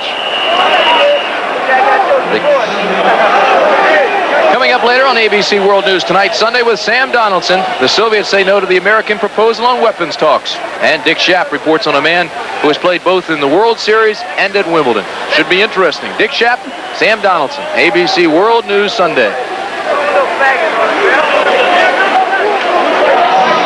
Phillies. Do they play today? These Phillies. Stallions on the field. The Phillies are on the sidelines. They've come to play. Fans here in Birmingham enjoy their football.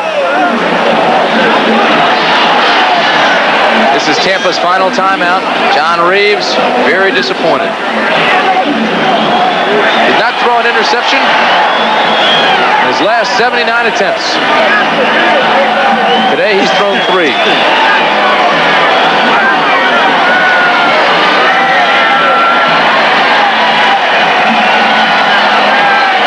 Gary Anderson, also unspectacular today. Don't forget, coming up next Saturday, it's all set in Tempe, Arizona. The Los Angeles Express with Steve Young take on the Arizona Wranglers. It'll be the young and the old. Greg Landry, a 17-year veteran. Steve Young, just a rookie. That's the Western Conference. Coming up Saturday on ABC's Wide World of Sports. And then the Eastern Conference. Birmingham and Philadelphia at Franklin Field. That'll be Sunday, and you can watch that one as well right here on ABC. 17-16 today. Arizona over Houston. Big game, big win for George Allen. This is Joe Cribbs to the 16-yard line.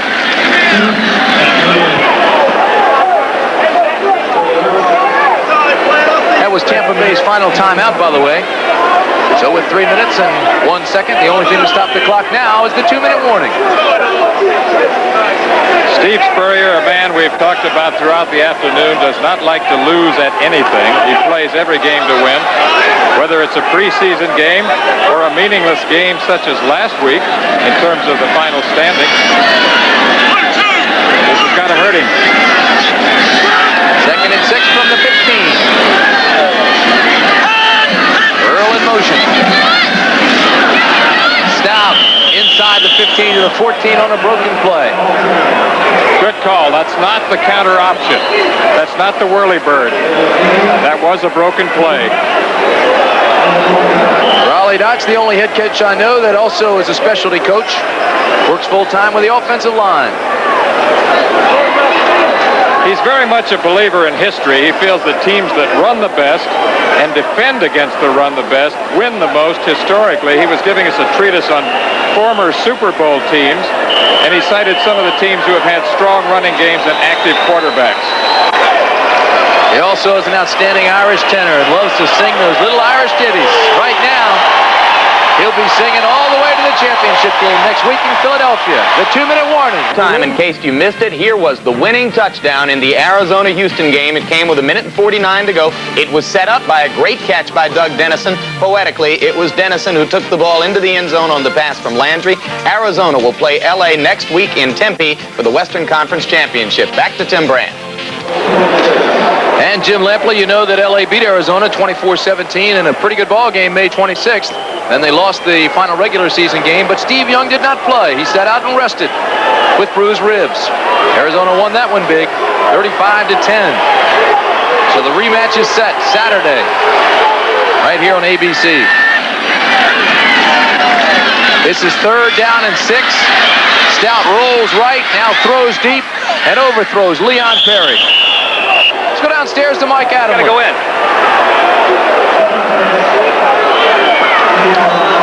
Well, it looks like Cliff Stout is all right. We were going to stay here and see if maybe he was shaken up a little bit. It was Walter Carter who laid the hit on Stout. Walter Carter, the man who blocked the extra point last week to maintain that 17-16 win for Tampa.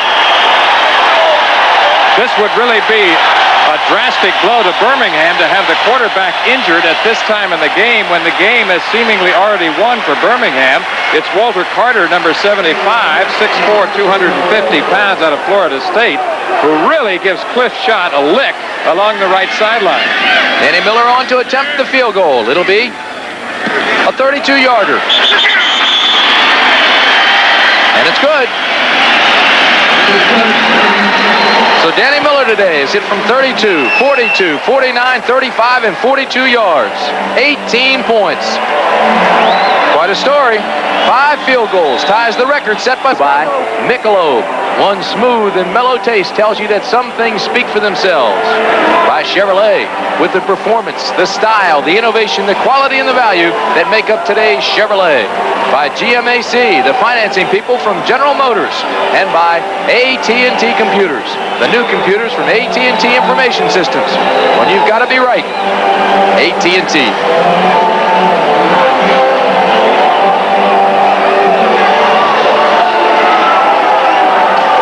This is how it happened today. The Stallions scored first. The Bandits came back. It was 7-3. And the Stallions just seemingly took over because Tampa Bay ran out of gas.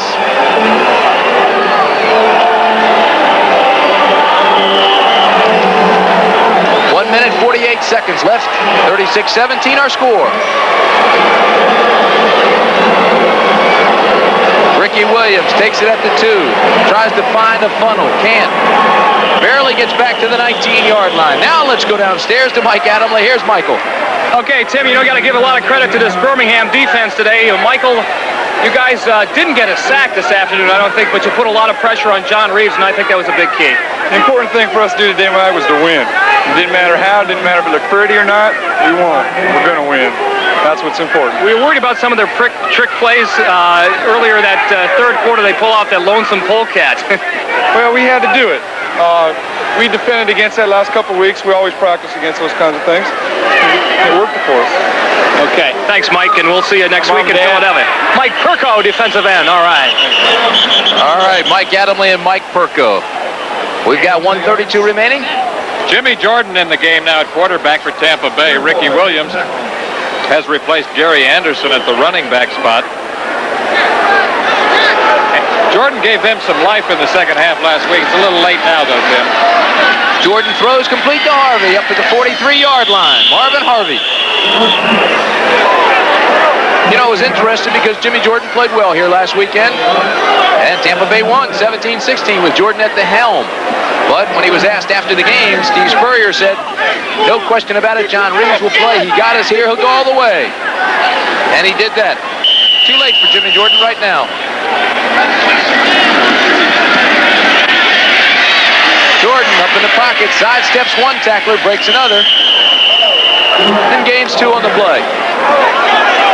Long way to go for 2 yards. Jimmy Jordan, of course, was a great one at Florida State. Played in the most celebrated quarterback tandem in NCAA history. The other quarterback at the time was Wally Woodham. Has his degree in criminology, but plays for the Bandits, as you noted so well last week. Jordan to Williams, and Williams gets into Birmingham territory. And a flag flies, late hit. The late hit's going to be on Chuck Pitcott, 64. Right now, Raleigh Dodge, the head coach of the Stallions, is with Mike Adamle. Well, Raleigh, we talked about it before the game, what you had to do to win, and I think you did all those things. Control the football, and you did put pressure on John Reeves. Well, this is true. We had to control the football, run the football our style, and that's the way to beat Tampa Bay. Keep it away from them and put some points up there. And I think our offensive team did a fine job, and defensively we came up with some big plays. Special teams came up. So it's a team victory, Mike, and that's the way we like it, to have a team and win as a team, and if we lose as a team. Okay, well, you won today, and congratulations. We'll see you next week in Philadelphia. Okay, thank you very much. Raleigh Dodge kept looking off to the side while he was talking to Mike, mainly because his player is down. It's Chuck Clanton who's still down on the field. He took what looked to be a cheap shot from Chuck Pitcock. Obviously a late hit. Chuck Pitcock coming up right here definitely delivers a late hit on number 24, Chuck Clanton. To me, that's a flagrant violation of the rules. That should not be allowed. There's no place for that in professional football. The game is violent enough as it is. Wait a minute. That's number 34, Robert Gentry.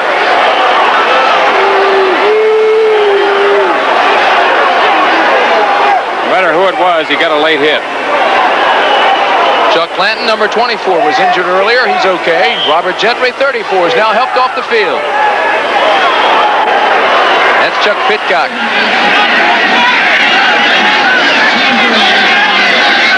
Second and 12 from the 40-yard line. We've got 38 seconds remaining. Marv Christian gets it back up to the 47-yard line.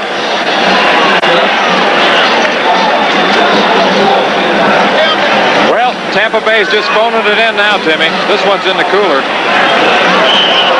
Don't forget, coming up Monday Night Baseball, the Chicago Cubs, the San Diego Padres over the National League, and Detroit goes to Comiskey Park.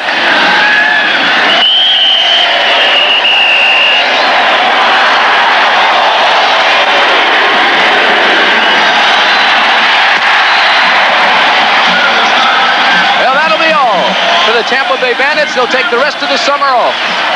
For the Birmingham Stallions, well, they'll go back to work. And they'll meet Philadelphia at Franklin Field next Sunday. You can watch it here on ABC. A very disappointed Steve Spurrier. And a very elated team, the Birmingham Stallions. So the matchups look like this. It's all down to 4 now on the road to Tampa Bay. Los Angeles and Arizona, that'll be Saturday. Then coming up on Sunday, the Eastern Conference Championship, Birmingham and Philadelphia. 36-17, the Stallions win here today. So coming up later on ABC, World News Tonight Sunday with Sam Donaldson.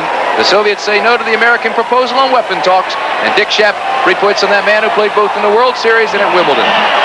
Travel arrangements made through and a promotional fee paid by United Airlines. United flies to